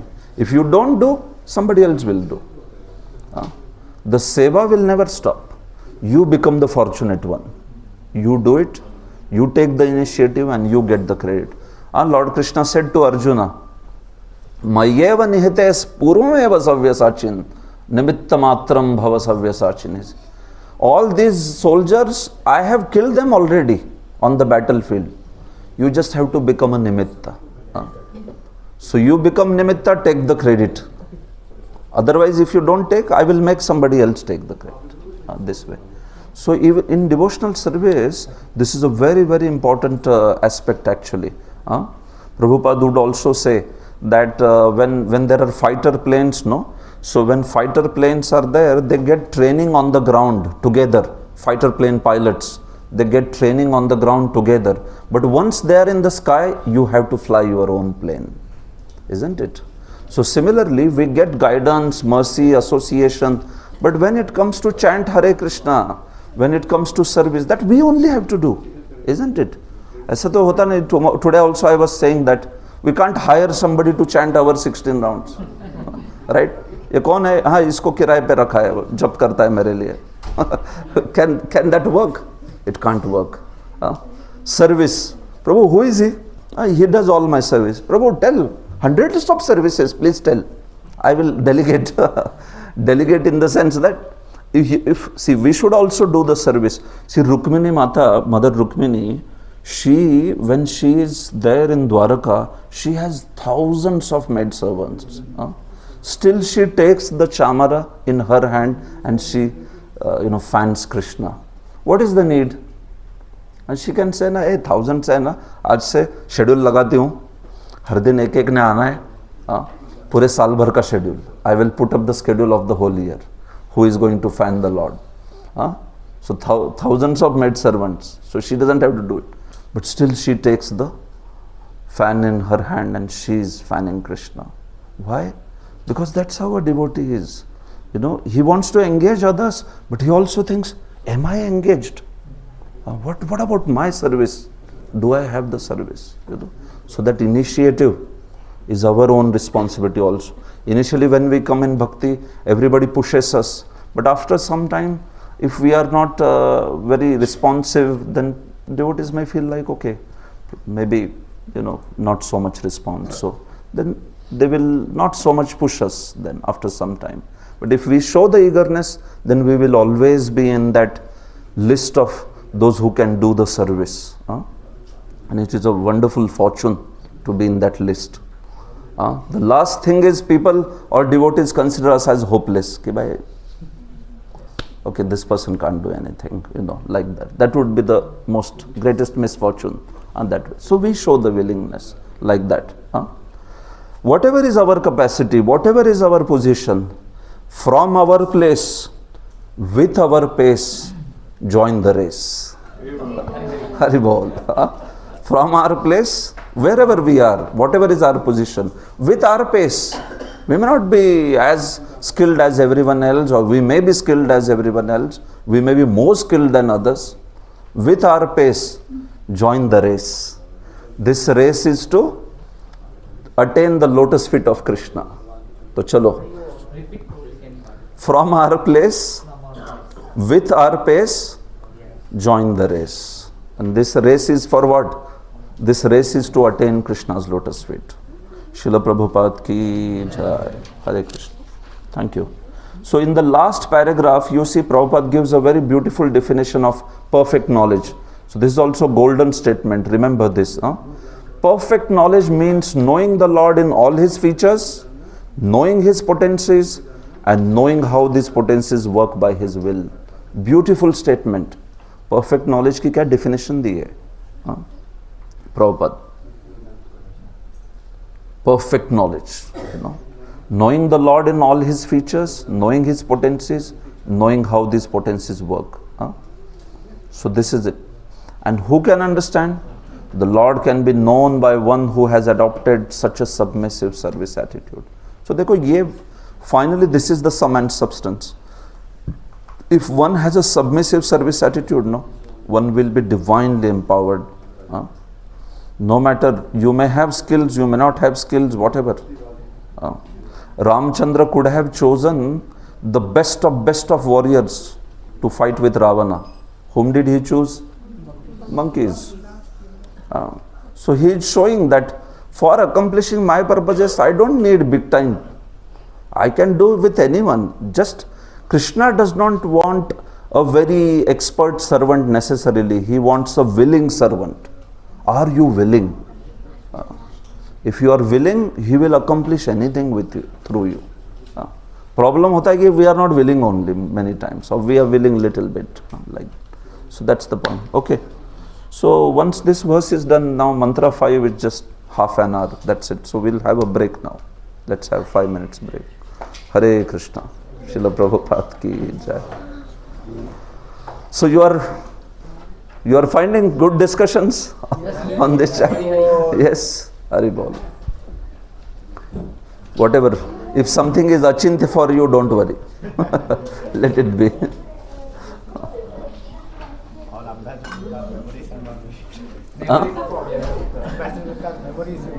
Yes, sometimes I use some difficult concept, physically impossible, logically impossible. But once you understand it, it's a very thorough concept.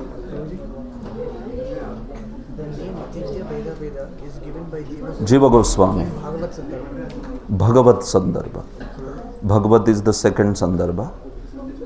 That Bhagavat.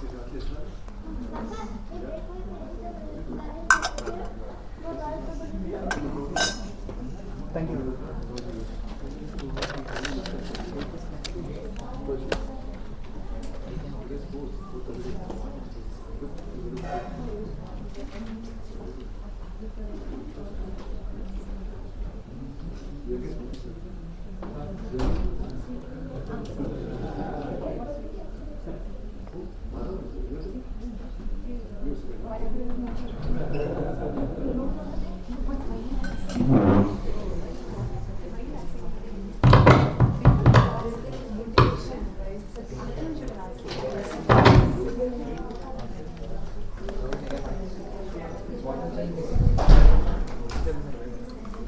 पानी से किसी को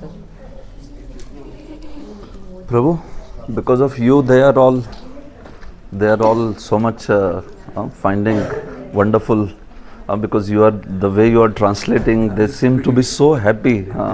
No, I see their faces. No, they seem to be so happy because the way you are translating, everything is going through that. Like that. Sorry, I'm just trying to. Wonderful, but thank you. Otherwise, sometimes in the flow of the speech, we are not worried about the translator. We can just go on. But you are so expert that you are capturing everything while speaking. आप लोगों को समझ रहे क्या बोल रहे हैं अच्छे से? एकदम ठीक है, बढ़िया एकदम. ईशोपनिषद में थोड़ा दर्शन है ना, तो इसलिए थोड़ा दार्शनिक बातें हो रही है. आगे फिर भक्ति की आनंद ही आनंद आगे आएगा. ऐसे से बता रहे हो, बहुत अच्छे से समझा रहे हैं आप, इसलिए बहुत अच्छे समझ में आ रहा है. राइट प्रभु? 2 दिन में 17 श्लोक हो जाएंगे क्या? नहीं लग रहा है, नहीं होगा लग रहा है. हम लोग 14 तक करेंगे. हाँ, 14 के बाद एक सेशन ऑनलाइन कर रहा हूँ मैं. ठीक है. हाँ, क्योंकि वो इम्पॉसिबल था. कारण हे वाटत नाही एवढं. नहीं डीप मध्ये, भरपूर डीप मध्ये घेताय. खूप जबरदस्त. Yes. See, today's session now I will finish verse 5 and 6 also. Then tomorrow we will go up to verse 11 and then next. Yes, we will complete. 14 तक हो जाएगा, पक्का हो जाएगा. No problem.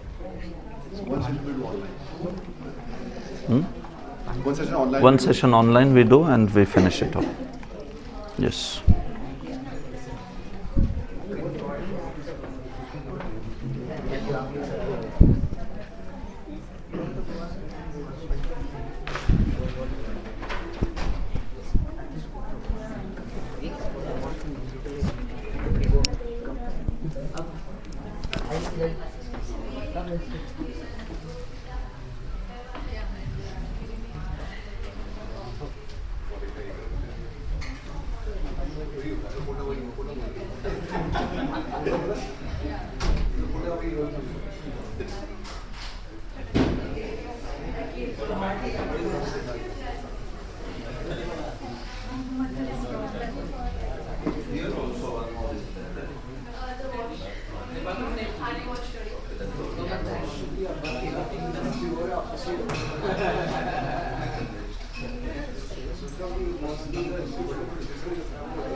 Bro, after hearing whole Ramayana, you're asking me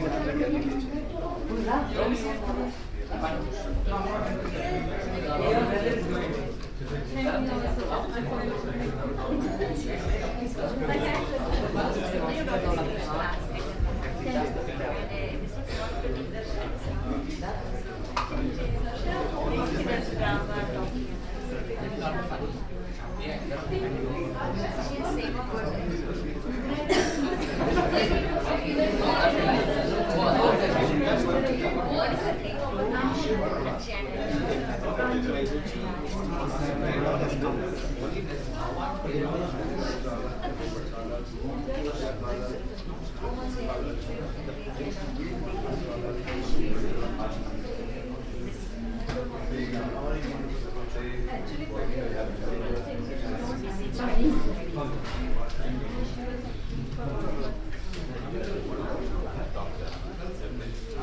No,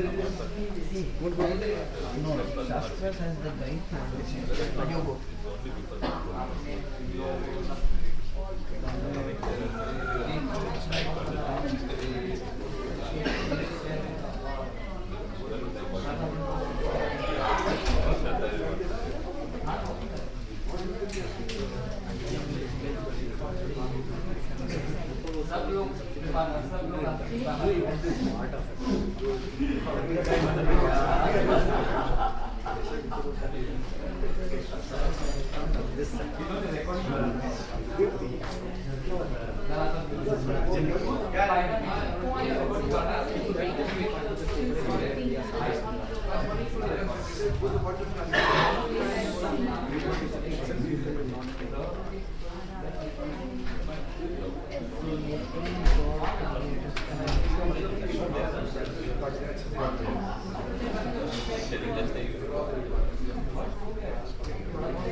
Prabhu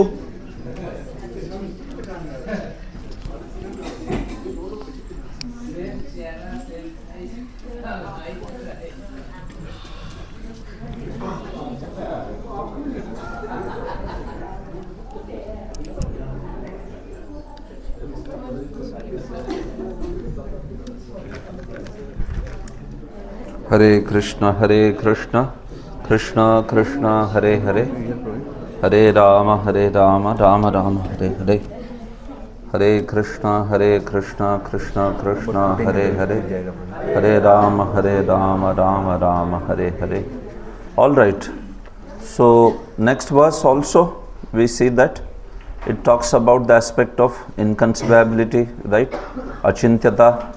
2 verses speak about Achintyata, verse 4 and 5.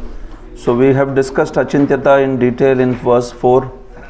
So now it will be very quick in 5. So let's recite verse number 5 together. Mantra 5. Tade jati tannaye jati taddure tadvantike tadantarasya sarvasya tadu sarvasyasya bhayyata. Again, tade jati tannaye jati taddure tadvantike tadantarasya sarvasya tadu sarvasyasya bhayyata. All right, please read. The Supreme Lord walks and does not walk. He is far away, but he is very near as well. He is within everything, and yet he is outside of everything. So now you see, even amazing, right? Now clearly contradictory qualities. Achintya. Supreme Lord walks and does not walk. So now you have to remember the example of Devadatta. Who remembers example of Devadatta? Somebody remembers? मोटा है कि मोटा हो रहा है दिन ब दिन. क्या उदाहरण है देवदत्त का? दिन में तो नहीं खाता है, फिर क्या हो रहा है? ठीक है, तो 2 स्टेटमेंट्स है. Devdutt does not eat throughout the day, but Devadatta is growing fat every day. ये दो very contradictory statement. Similarly, Supreme Lord walks and he does not walk. What would be the synthesis? Walks मतलब ही वो भगवान चलते हैं, भगवान नहीं भी चलते. So the synthesis will be हमारी तरह नहीं चलते. He does not walk like us with a material body. He walks with a transcendental body. So when we walk from here, we go there, right? But for him, when he walks, so like suppose Supreme Lord walks from here to there. So will we say that okay, he is only here now, he was before here and now he is only there? Or will we say that he is everywhere. He is here also, there also. So, Lord walks and does not walk means what? When we walk, that kind of logic doesn't apply to the Lord. When we walk, we have to walk with a material body. When we walk, then we go from another place. So we were here, now we are there. So these two are different places. There is no connection. But that's not with the Lord. When He walks, but still He is everywhere. He has not left His place still. Although He walks and goes to another place, but still He is there. We'll talk about this. I'm just explaining the verse. He is far away, but He is very near also. This we discussed before. What is He is very near? How is Lord very near? Paramatma. But He is very far. He is Bhagavan. Yes. He is within everything. He is within everything. What feature? He is within everything. या तो वो feature क्या है वो? ब्रह्मन, परमात्मा और भगवान. Okay, two features are everywhere. Remember this. Brahman and Paramatma. Both the features are everywhere. Brahman is everywhere, Paramatma is also everywhere. These two features are everywhere. And the third feature is only at one place. That is Bhagavan. He is in Vaikuntha or he is in Goloka. Of course, they are all non-different than each other. वो तो same भगवान की ही बात हो रही है, but उनके अलग अलग फीचर्स है वो. In his Paramatma feature he is everywhere, in his Bhagavan feature he is in Goloka, in his Brahman feature also he is everywhere, like that. But is it that these are three different personalities? No. Mountain कितना है? एक ही mountain है. It's just that three different features we are talking about. So same way, Lord also. He is inside everything, He is outside of everything. So as Bhagavan, He is outside of everything. But as Paramatma, He is inside everything. So as Paramatma also, He is outside. Where? Then He resides in that Garbhodak Sagar, or He resides in Kshirodak Sagar. Or originally as Bhagavan, He resides in Goloka. So you can see these contradictory qualities, they are simultaneously true. When Narasimha Dev was killing Hiranyakashipu, one eye of Narasimha had anger for Hiranyakashipu, and another eye had love for Prahlad. Try karo. You try that. You can try this. Can we do this? एक आंख से माधव के प्रति प्रेम और दूसरे आंख से प्रभु जी पे गुस्सा. I am just giving example like that. We can do that. Narasimha Dev was simultaneously manifesting these two emotions. So that is our Lord. He can do such a thing. It's possible. Two contrary emotions. Either we are happy, either we are angry, or we are feeling great affection, right? Usually. Contrary emotions, very rarely they come together. But we see that in Lord, contrary emotions, contrary qualities, contrary, everything comes together. So Prabhupada is saying now, you see he has beautiful themes in this, and especially the deity worship theme is there, which I want to speak about. So these are the themes. Supreme must be inconceivable. How absolute truth is far yet near. Then he speaks about the science of deity worship. This is very important. So we'll focus on this topic. Extremely important topic of deity worship. Nirguna and Saguna. You have heard these words? Nirguna and Saguna. And finally, how the Lord pervades everything, yet He is separate. So let's talk about this through Prabhupada's purport now. These are the themes. Tomorrow I'll get some time to complete all the additions in the PPT. I'll give this tomorrow because if I share this with all, will be useful, right? Yes, so I'll share this PPT tomorrow because some of the last slides I wanted to change. So tomorrow I should get time. I'll do that. Okay, so here we go. Prabhupada. Yes. Yes, please take the mic, and somebody who can read fast and clearly. Please read. Yes. Paragraph 1. Here is a description of some of the Supreme Lord's transcendental activities executed by his inconceivable potencies. The contradictions given here prove the inconceivable potencies of the Lord. He walks and he does not walk. Ordinarily, if someone can walk, it is illogical to say he cannot walk. But in reference to God, such a contradiction simply serves to indicate his inconceivable power. Yes, bro, read the yellow one. The impersonalist philosophers of the Mayavad school accept only the Lord's impersonal activities and reject his personal feature. But the members of the Bhagavata school, adopting the perfect conception of the Lord, accepts his inconceivable potencies and thus understand that he is both personal and impersonal. Yes. So you see, the point is that ordinarily for someone to say that he walks and does not walk, log bolenge kya hai, what? Speak something logical. So it is not very logical to say that, right? He walks and doesn't walk. I say one thing, either walks or doesn't walk. They will say. But God is not anti-logical. God is beyond logic, trans-logical it is called. So for him, both the possibilities, or rather both these statements simultaneously can be true. As Paramatma, because he is everywhere, so what do we say that, what do we mean by saying that Paramatma is walking? He is everywhere. So he doesn't have to walk only, right? Because he is just everywhere.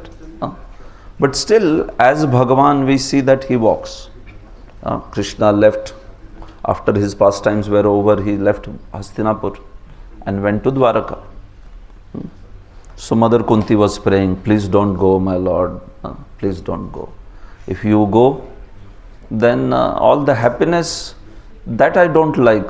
If you are there and if there is difficulty, or whenever we are in difficulty, you come, that is very nice. Like that, she said. So we see that Lord comes and goes in his Bhagavan feature. But as Paramatma, he is just everywhere. So he does not walk. As Bhagavan, he walks. Brahman, as Brahman, does he walk? No, he does not walk. But as Bhagavan, he walks. Like that. He is inside, he is outside. We talked about that already. This way. So all these aspects. So you see, logic can go up to certain extent. Like if you are in darkness, you take a torchlight. So it will show you some light and you can see some things. So in darkness, torchlight will show you something, at least some source of light is there, something. So logic is like that.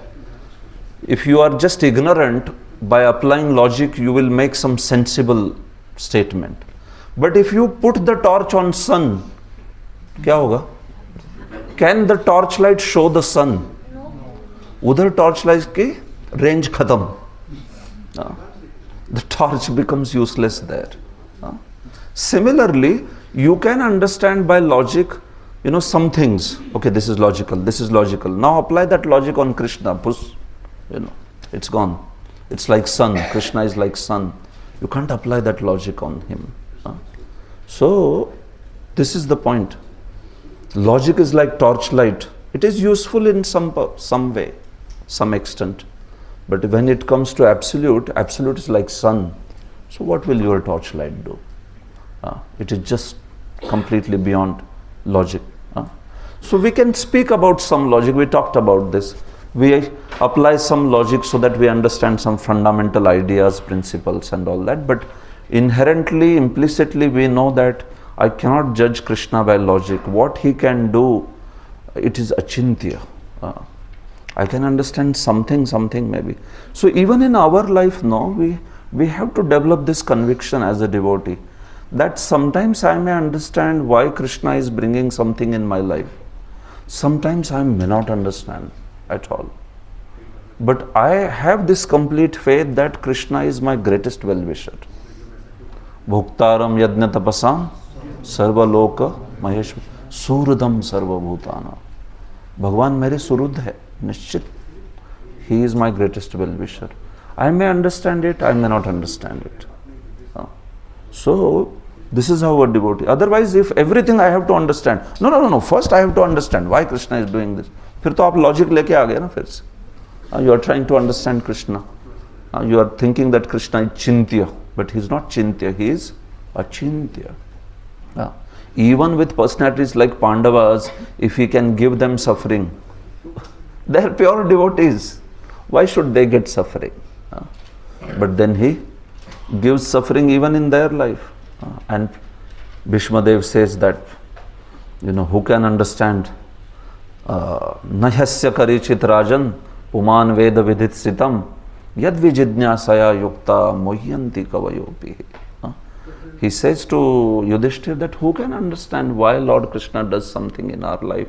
We may be able to understand something here, there, but actually Krishna, he has his own plan. Finally he is doing with our well-wishing. He wants that we become strong devotees. That one purpose is very clear. But how he accomplishes that we may not understand, realize. We may think like, भगवान अगर मुझे ये देंगे तो मेरी भक्ति अच्छी चलेगी. लेकिन फिर देखते हैं भगवान देते नहीं वो चीज़. तो फिर हमें लगता है अरे मेरी तो अंडरस्टैंडिंग में ये this I should receive this thing, but that's what ना, दैट इज योर अंडरस्टैंडिंग. भगवान का और आपका घड़ी अलग है. He has his own watch. You think that I should get it on this day this time. भगवान बोलता है मेरी घड़ी में थोड़ा टाइम है, इतने जल्दी नहीं मिलेगा, थोड़ा बाद में मिलेगा. या तो फिर हो सकता है वो घड़ी नहीं पहने उस दिन. So you don't get it. So we do our part, and then we if Krishna gives, it's fine. If he doesn't, Prabhupada would, it said that, I think not Prabhupada would not say this, but this is a very popular line. If you want to make Lord Krishna laugh, tell him your plans. If you want to make Lord Krishna laugh, tell him your plans. आपके plans सुन के कृष्ण बोलेंगे अच्छा ठीक है मेरे plans बताता हूँ अभी. So you understand what I'm saying? If you want to make him laugh, meaning when you make planning, he laughs. He says, okay, ठीक है भाई, बना ले planning, कितने भी, मेरे प्लान कुछ और है. Like that. And then his plans are the best ones for us. It's just that suspense will remain in our life. Like that. So as a surrendered devotee, at least trying to surrender, we are happy with Krishna. So even if we want something in life, we pray like this: Krishna, if you are willing, please offer this thing to me. If you think that this is good for my service, please give this thing. We should not just ask, Krishna, please give me this thing. Krishna, I have to crack IIT. Of course, what? You must give. No. If you think that this will be good for your service, please my Lord, please bless me that I can do it. So if you put that if, then your bhakti is, not conditional. It is unconditional. Just because you are accepting the willingness of the Lord. If it pleases you, if you think it is good, then please my Lord, give it. Otherwise, whatever you give, I am very happy. I will continue my service. Fantastic, no problem. So, for us, actually, Krishna certainly is a great shelter, and we can ask him also something. But then we never put that condition on Krishna, saying, you have to give me this. I am serving, so many years I am serving, you have to give me this. How can you? You are giving to outsiders. Why not me? So Krishna will say, you leave it to me. I should decide. Who is the decider here? Decision maker. This way. So that's how it is. All right. So Prabhupada takes it ahead, and he says that we should not take it for granted that because we cannot see God with our eyes, the Lord has no personal existence. We talked about this, right? Sri Ishopanishad refutes this argument by declaring that the Lord is far away but very near also. Lord is very far, but he is very near also. You know that story of that Brahmana who cooked a nice kheer from Bhakti Samit Sindhu? Yeah. He was a Brahmana from a place called Pratishthanapur. Rupa Goswami speaks about it. So he did not have any resources. But he had heard that Lord is Chetasa Savior. You can serve the Lord in the mind. तो बेचारा निर्धन ब्राह्मण था, उसने बोला आज तो मैं परमान्न ऐसा पायसम बनाऊंगा भगवान के लिए. I will make the first class. So he got the best of rice from heavenly planets, best of ghee of Surabhi cow, best camphor, best. All Matajis are expert, they can tell whatever is needed for the kheer. He got everything best, everything in meditation, like, and he made the kheer. You got all the vessels and made the kheer, everything wonderful, like that. And finally, because he wanted to offer it to the Lord, so he wanted to check if it is too hot. So he just put his finger. Devotees don't put finger like this. When you have to check, you put finger like this. On the item. We don't dip like this. The nails should never touch the bhoga. Like that. So he did like this. And then, he got burnt. ये सब ख्यालों वाली खीर है. This is all in the meditation happening. And as soon as he touched the kheer, his finger got burnt, and so his meditation broke, and his finger was actually burnt, like that. And the half part of the story, this comes from Purana, the rest of the part. So Lord Vishnu was watching this from the Vaikuntha. And as soon as his finger got burnt, Lord Vishnu clapped like that. And he smiled, laughed like that. And Lakshmi ji was sitting next to him. She said, Kya Pati Dev, hame bhi batao kuch. You are laughing on your own. You have to tell me also. What's there? So Lord said, come. You see this Brahmana? What happened? He said, he made the kheer in his mind.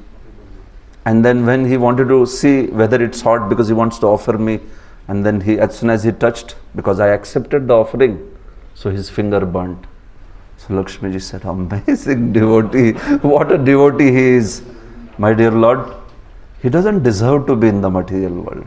So Lord Vaikuntha, the Lord of Vaikuntha came down, and on that very moment took the Brahmana back home, back to God. So that's what happened. That was the last day of his in the material world. He was carried back by Vishnu Dutas, of course. Lord sent the Vishnu Dutas, and then he was carried back this way. So you see, the point is that Lord is very far. He is there in Vaikuntha. But when you offered with love and devotion, he immediately he accepted. Immediately the whole thing became manifested, and he took also, like that. So that's how he is very far, but he is very near also. He may be very far, but when a devotee makes a sincere prayer, immediately he hears.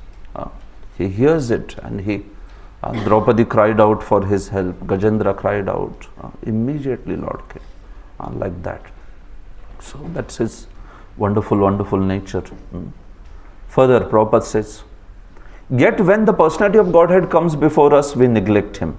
Such foolish negligence is condemned by Lord in Bhagavad Gita 9:11, very famous verse. Avajananti ma modha manushim tanumashritam param bhavam ajananto mama bhuta maheshwaram. Avajananti. They misunderstand me, deride me. So the Lord, you see, he is beyond all logic, he is beyond all conception in terms of time and space and all that, this way. So that's why now Prabhupada brings up the topic of deity worship, very important. If Krishna is inconceivable, can that inconceivable Lord manifest his presence through any energy? He can or cannot? He can. So, if Lord is transcendental, meaning, Lord's body and Lord's form, it is spiritual or material? Spiritual. It is spiritual. Spiritual means it is made up of a constitution, just like our body's constitution, what it is? Material, yes. What is that constitution? Beyond Panchatattva. Meaning Panchatattva are there. Earth, So that's it. Basically, it is material energy. Bhumir, Apo, Anala, Vayu, Kham, Mano, Buddhi, Revacha, Hankariti, Amme. Ashtadha Prakriti. That's our body's constitution. Now, when I ask you, what is Krishna's body's constitution? What will you say? Transcendental. Transcendental is the nature, but what's the constitution? ये paper बना है तो ये paper constitution हो गया, इसका plastic constitution हो गया, इसका स्लेट कॉन्स्टिट्यूशन हो गया. What about Krishna's body? What is the constitution? You understand? Satchidananda, Hari Bol. Remember this, Krishna's body's constitution is Satchidananda. It is transcendental substance, Satchidananda. It is called as Chit Shakti.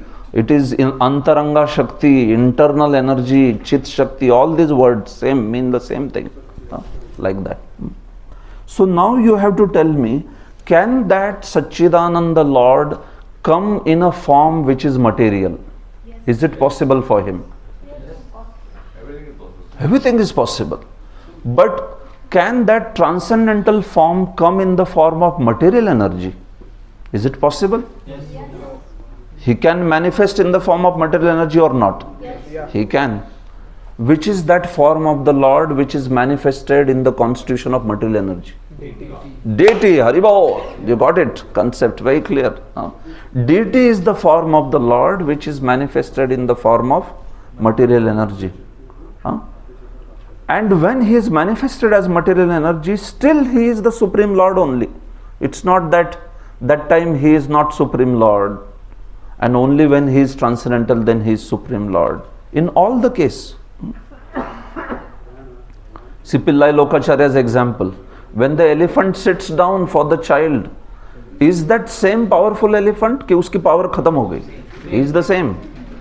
Does he have the same height? Does he have the same glory?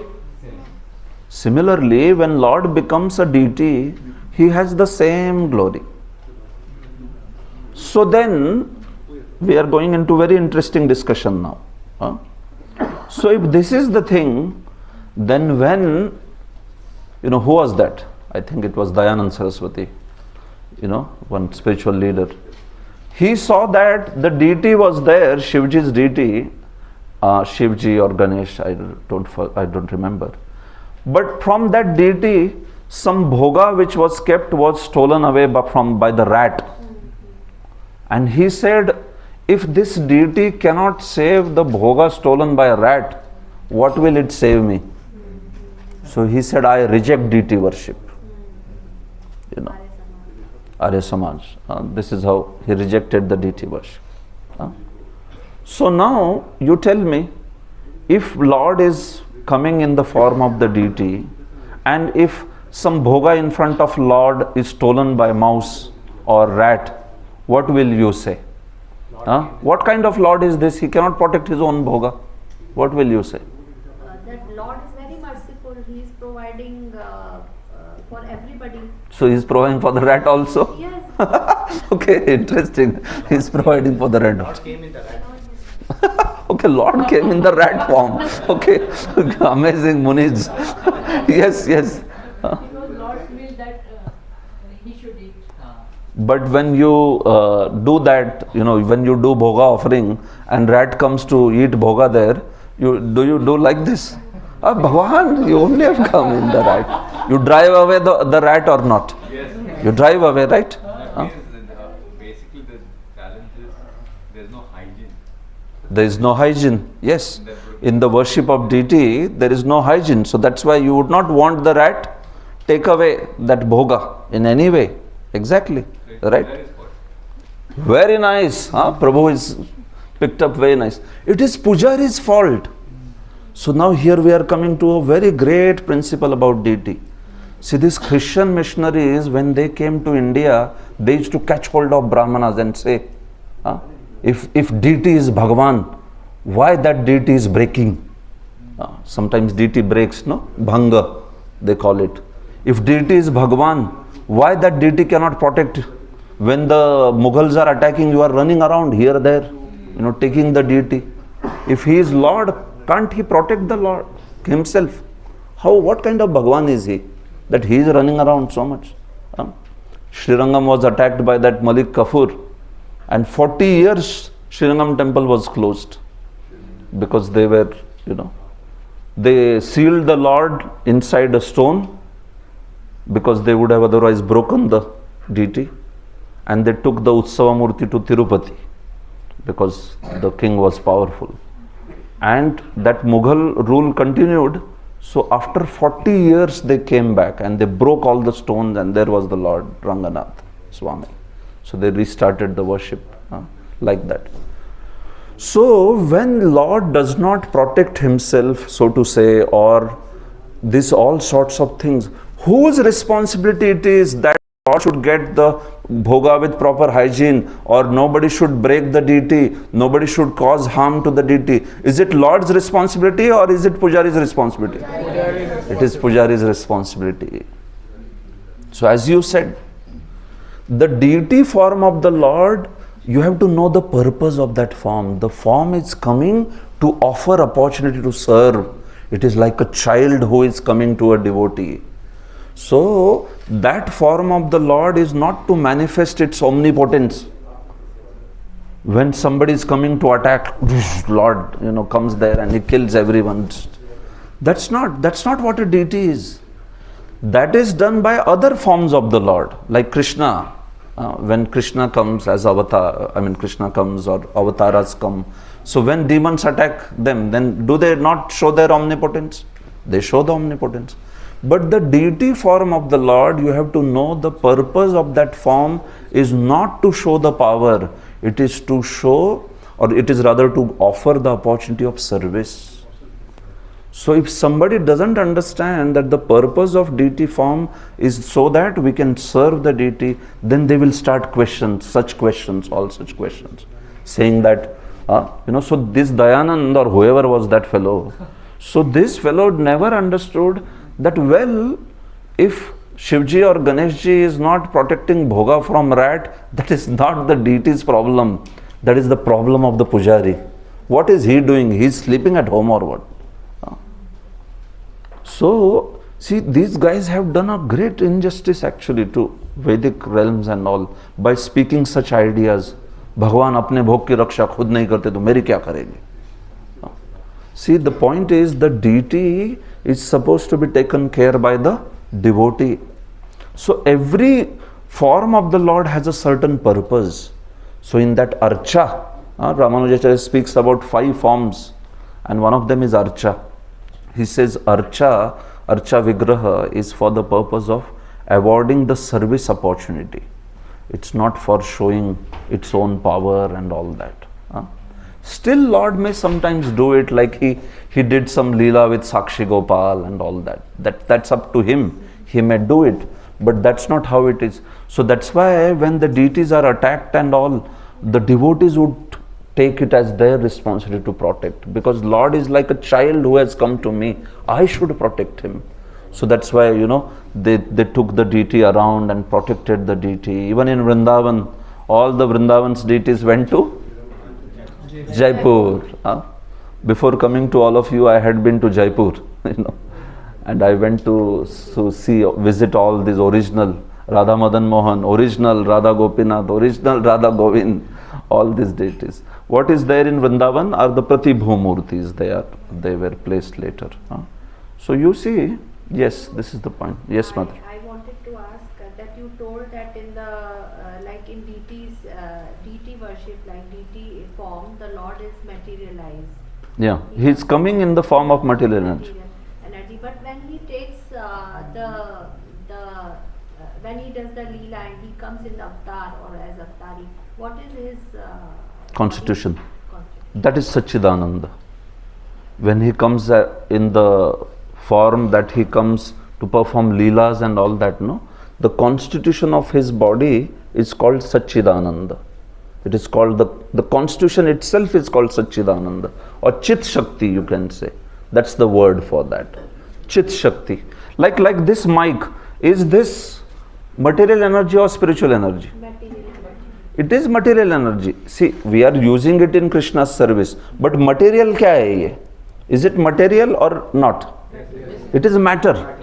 Yeah. But when we see Krishna who appeared and performed Leela, when see Krishna's body, is it matter or Chit Shakti? It is Chit Shakti. Krishna's body, Radharani's body, Nand Baba's body, Yashoda Mai's, these are all transcendental substances. Then hand. It's not like that. The deity may break and we should take full care that it should not break. But even if deity breaks, is it that Krishna's transcendental form is broken? No. He remains, not bound in that particular form.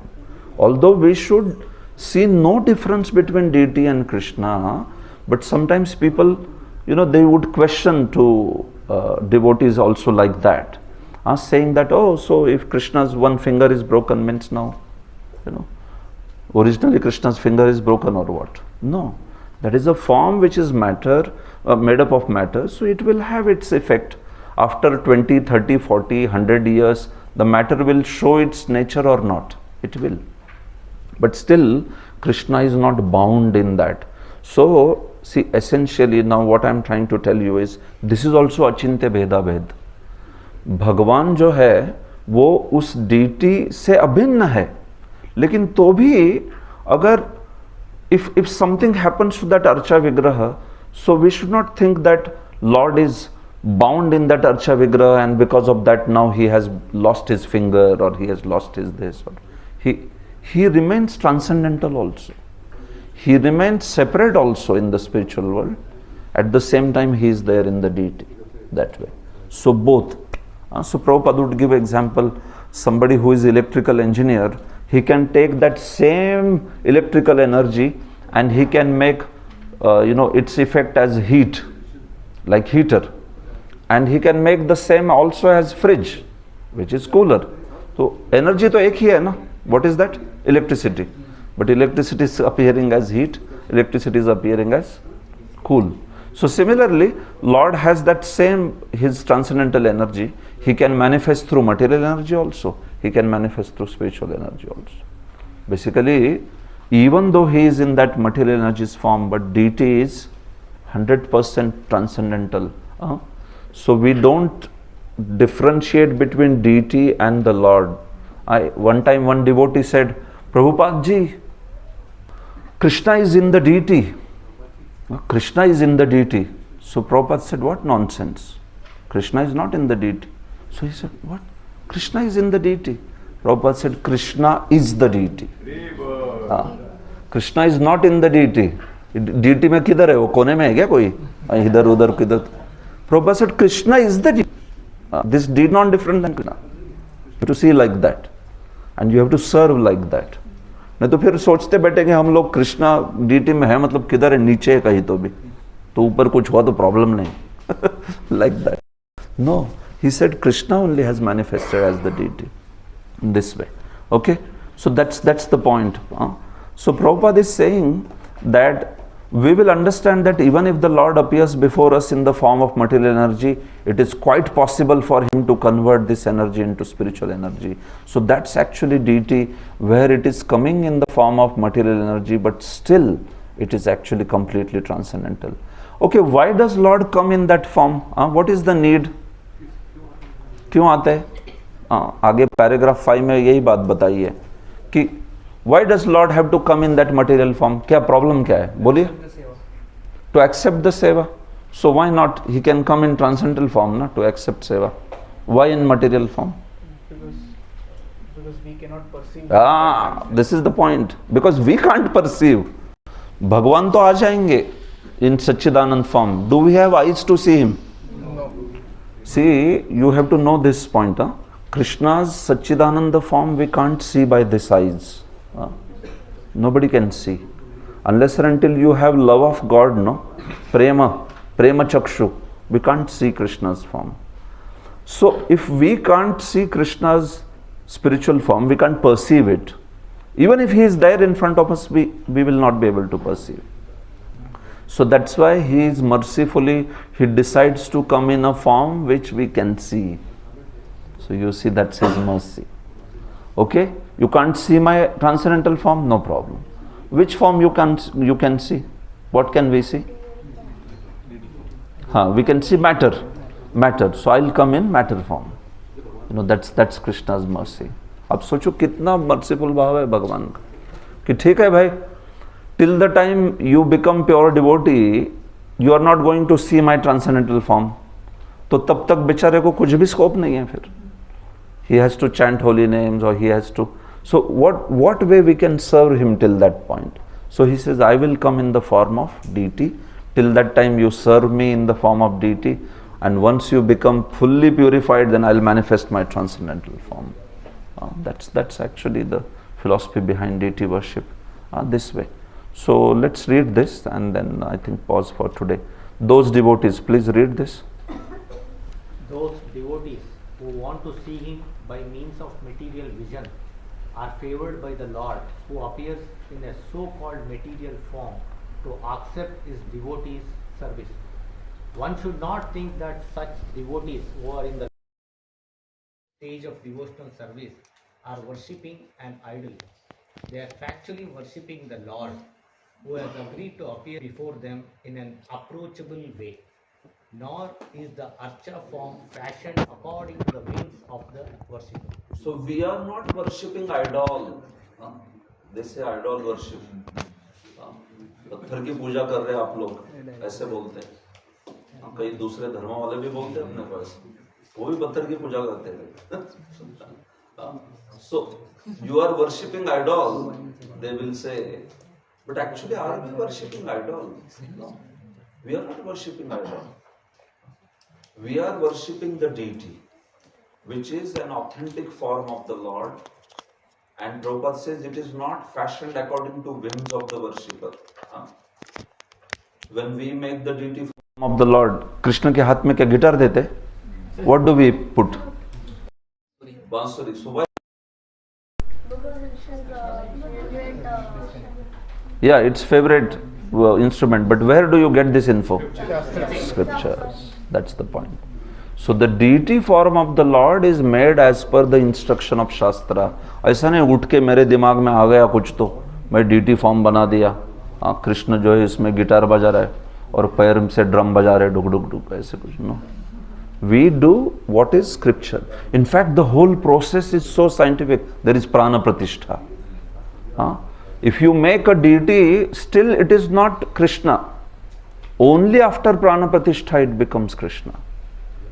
So great devotees, acharyas, they invite that Lord and Radharani, please come in and be these deities. So if there are no acharyas inviting and all that, it is a statue only. It is still a statue. It turns deity only after prana pratishtha. You understand? So this is a scientific process of actually establishing deity. It's not that we are just worshipping the stones or like that idol. So no, it's not idol worship. It is ideal worship. You can say it is ideal worship. This is the best worship. Once Prabhupada was asked by one man, and he said, Swamiji, why do you worship these idols like that? So we should not worship idols. So Prabhupada said, see, seeing this idol, or whatever you want to call it, somebody is fainting in ecstasy, and you are looking at it and feeling that ye to patthar hai karke. But looking at the same deity, somebody else is fainting in ecstasy, or Chaitanya Mahaprabhu, whenever he would visit the temple, they would fall flat. So problem kisme hai? The same deity, somebody is seeing and is murcha aa gayi usko, itna bhav aa gaya. And same deity, somebody is saying he is patthar. So Prabhupada said, the problem is deity is not stone. The problem is aap andhe. You are blind. So you develop the eyes and then you can see it. If you don't have the eyes, then keep quiet. Like that. So that's the point actually. The same deity, you see how different reciprocation. Like that. Once one hippie got up and Prabhupada was there, and Prabhupada would sit in front, and the deities are on this side, Prabhupada is here, and this hippie got up in between. And he said to Swamiji, Swamiji, have you seen God? Can you see God? Prabhupada said, you sit down, then I can see. Because he was standing in between and he was blocking the view.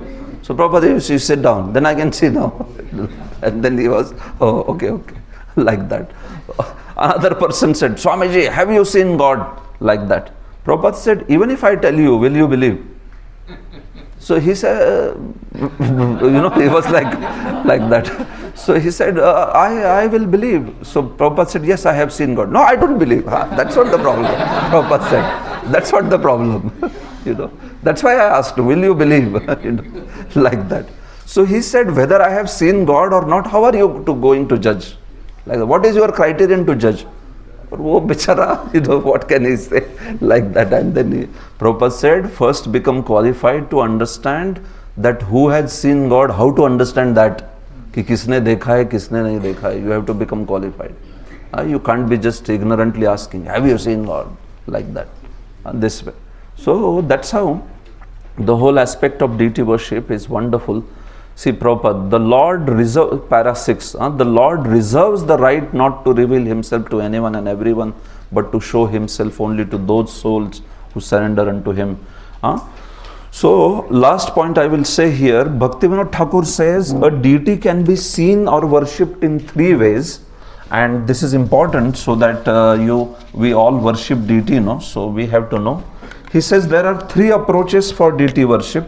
First one is Jadamaya. Yeah, you understand, okay, you can read Devanagari or no? Jadamaya. Then second is Manomaya. Manomaya.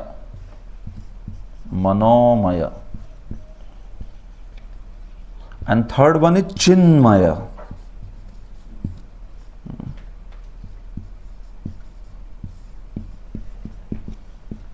See, this Bhaktivinoda Thakur writes in Jaiva Dharma. Okay. So he says those who worship deities, they can have, or they are basically can be in these 3 categories. So Jadamaya are those who worship the deity but think that it is a statue. They think that ye putla hai. That's all they think. But then they want to, because somehow or other they want to concentrate. It's easy to concentrate. So they call the deity, they worship the deity, but they think that the deity is non-different than statue. Then there are these Manomaya guys who worship the deity but think that this worship is a symbol of absolute truth. It's a symbol, chinna hai ye to ek. Like that. So these are the Panchopasaka people at the level of Manomaya worship. They worship these 5 deities, Surya, Ganapati, Durga, and all of that. But they think that they are all symbols of the Brahman. No, don't worry if you don't understand. No problem. Symbol. Chinna, something that, what do you say symbol? Sign, yeah. Yeah, of sign of the absolute truth. Manomaya. And then finally Chinmaya, where we think that the deity is non-different than the Lord. So who are these people? Those who think that Vaishnavas. They think that the deity is non-different than the Lord. Manomaya people think it is only a symbol, it is only a sign. So all these worshippers, Panchopasakas and Smarta Brahmanas, they all come into this category. And Jadamaya are they are just thinking that the deity is a statue. They don't worry about it at all. In fact, they think that we worship and when our meditation will become perfect, the statue will break. They think like that. They have such horrible idea. I will concentrate on the deity so much that the deity should break. This is their idea. These people, Jadamaya and Manomaya, they think like that. तो भगवान का भक्त ऐसा सोचेगा कभी? So these are like that. Those are inappropriate, non-authentic worships of the deities. So you may see many people worshipping deity. You have to see their idea also. वो लोग आपको दिखेगा कि deity worship कर रहा है, but he may be thinking that tomorrow the deity is going to break. I will break the deity by my meditation. Once in Kolkata, I met one person and he was saying that I am doing intense meditation, so soon I will become non-different than the deity. The deity will break and I will become one with the deity. See, all the Mayavadi's idea. All right, so that's how. Prabhupada ends the discussion with Saguna and Nirguna.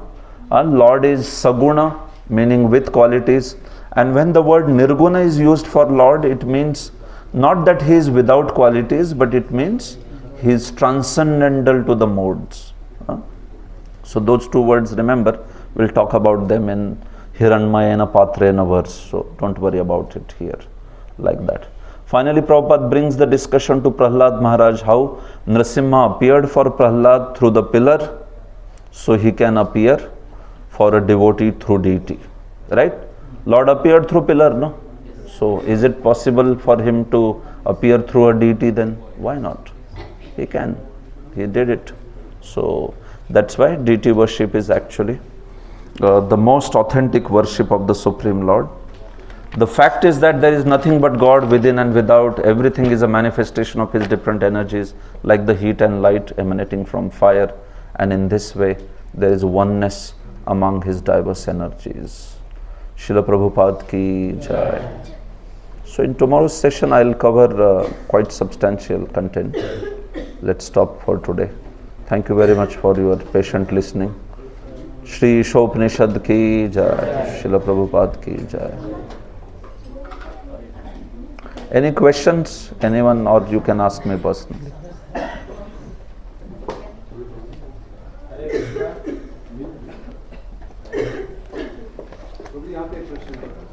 Yes, Prabhuji. प्रभुजी जो भक्त होते हैं भगवान को बुलाते हैं तो भगवान आते होंगे, और जो कर्म कांड से भगवान को प्राण प्रतिष्ठा करते हैं तो क्या उससे भगवान आते हैं? देखिए, कर्मकांडी व्यक्ति प्राण प्रतिष्ठा कर रहा है भगवान की, तो वो किस भाव से कर रहा है ये देखना पड़ेगा. जैसे हमने 3 प्रकार के भाव देखा ना, जड़मय, मनोमय. तो कर्मकांडी व्यक्ति ज़्यादातर एक स्मार्थ व्यक्ति होता है और उसका भाव ऐसा रहता है कि ब्रह्म जो है, उस ब्रह्म का प्रतीक ये मूर्ति है. तो वैसे भी वो भगवान को बुला भी नहीं रहा, वो तो सोच रहा है ये ब्रह्म का प्रतीक है. अगर वो ऐसा सोचता है कि ये मूर्ति भगवान से अभिन्न है, तो फिर वो तो वैष्णव कैटेगरी में आएगा. वैष्णव पद्धति से फिर वो ये करेगा अर्च विग्रह की. लेकिन जो लोग कर्मकांडी होते हैं या स्मार्थ होते हैं, वो भले ही अर्च विग्रह लेके आए, लेकिन उनकी धारणा ऐसी होती है कि अरे ये तो वो जो सर्वत्र निर्विशेष ब्रह्म है, उस ब्रह्म का चिन्ह ये डीटी है, तो उनको कोई फर्क नहीं पड़ता कि उसमें भगवान है या नहीं है. क्यों आएंगे भगवान? अगर किसी की ऐसी धारणा है कि ये ब्रह्म का प्रतीक है, तो भगवान श्री कृष्ण क्या ब्रह्म के प्रतीक है? तो वो नहीं आते उसमें, बिल्कुल नहीं आते. ऐसे हम सम्मान कर सकते हैं कि ठीक है भगवान का रूप वगैरह है करके, लेकिन ऐसे नहीं सोचना चाहिए कि ये तो भगवान साक्षात अभिन्न है. क्योंकि देखो, भाव क्या है बुलाने वाले का, इस पे बहुत मायने रखता है. वो उसका गलत भाव है तो भगवान नहीं आएंगे, ऐसा रहता है. इनफैक्ट हमारी सेवा में भी हमारा भाव ठीक नहीं रहेगा ना, तो भगवान वो सेवा को फिर मतलब उससे लाभ नहीं होगा ज़्यादा. ऐसा है, भगवान फिर अपनी कृपा जो है उसको संकुचित कर देते हैं, सेवा में भाव नहीं. तो ऐसा ठीक है. हरि बोल. Okay, thank you. हरि बोल.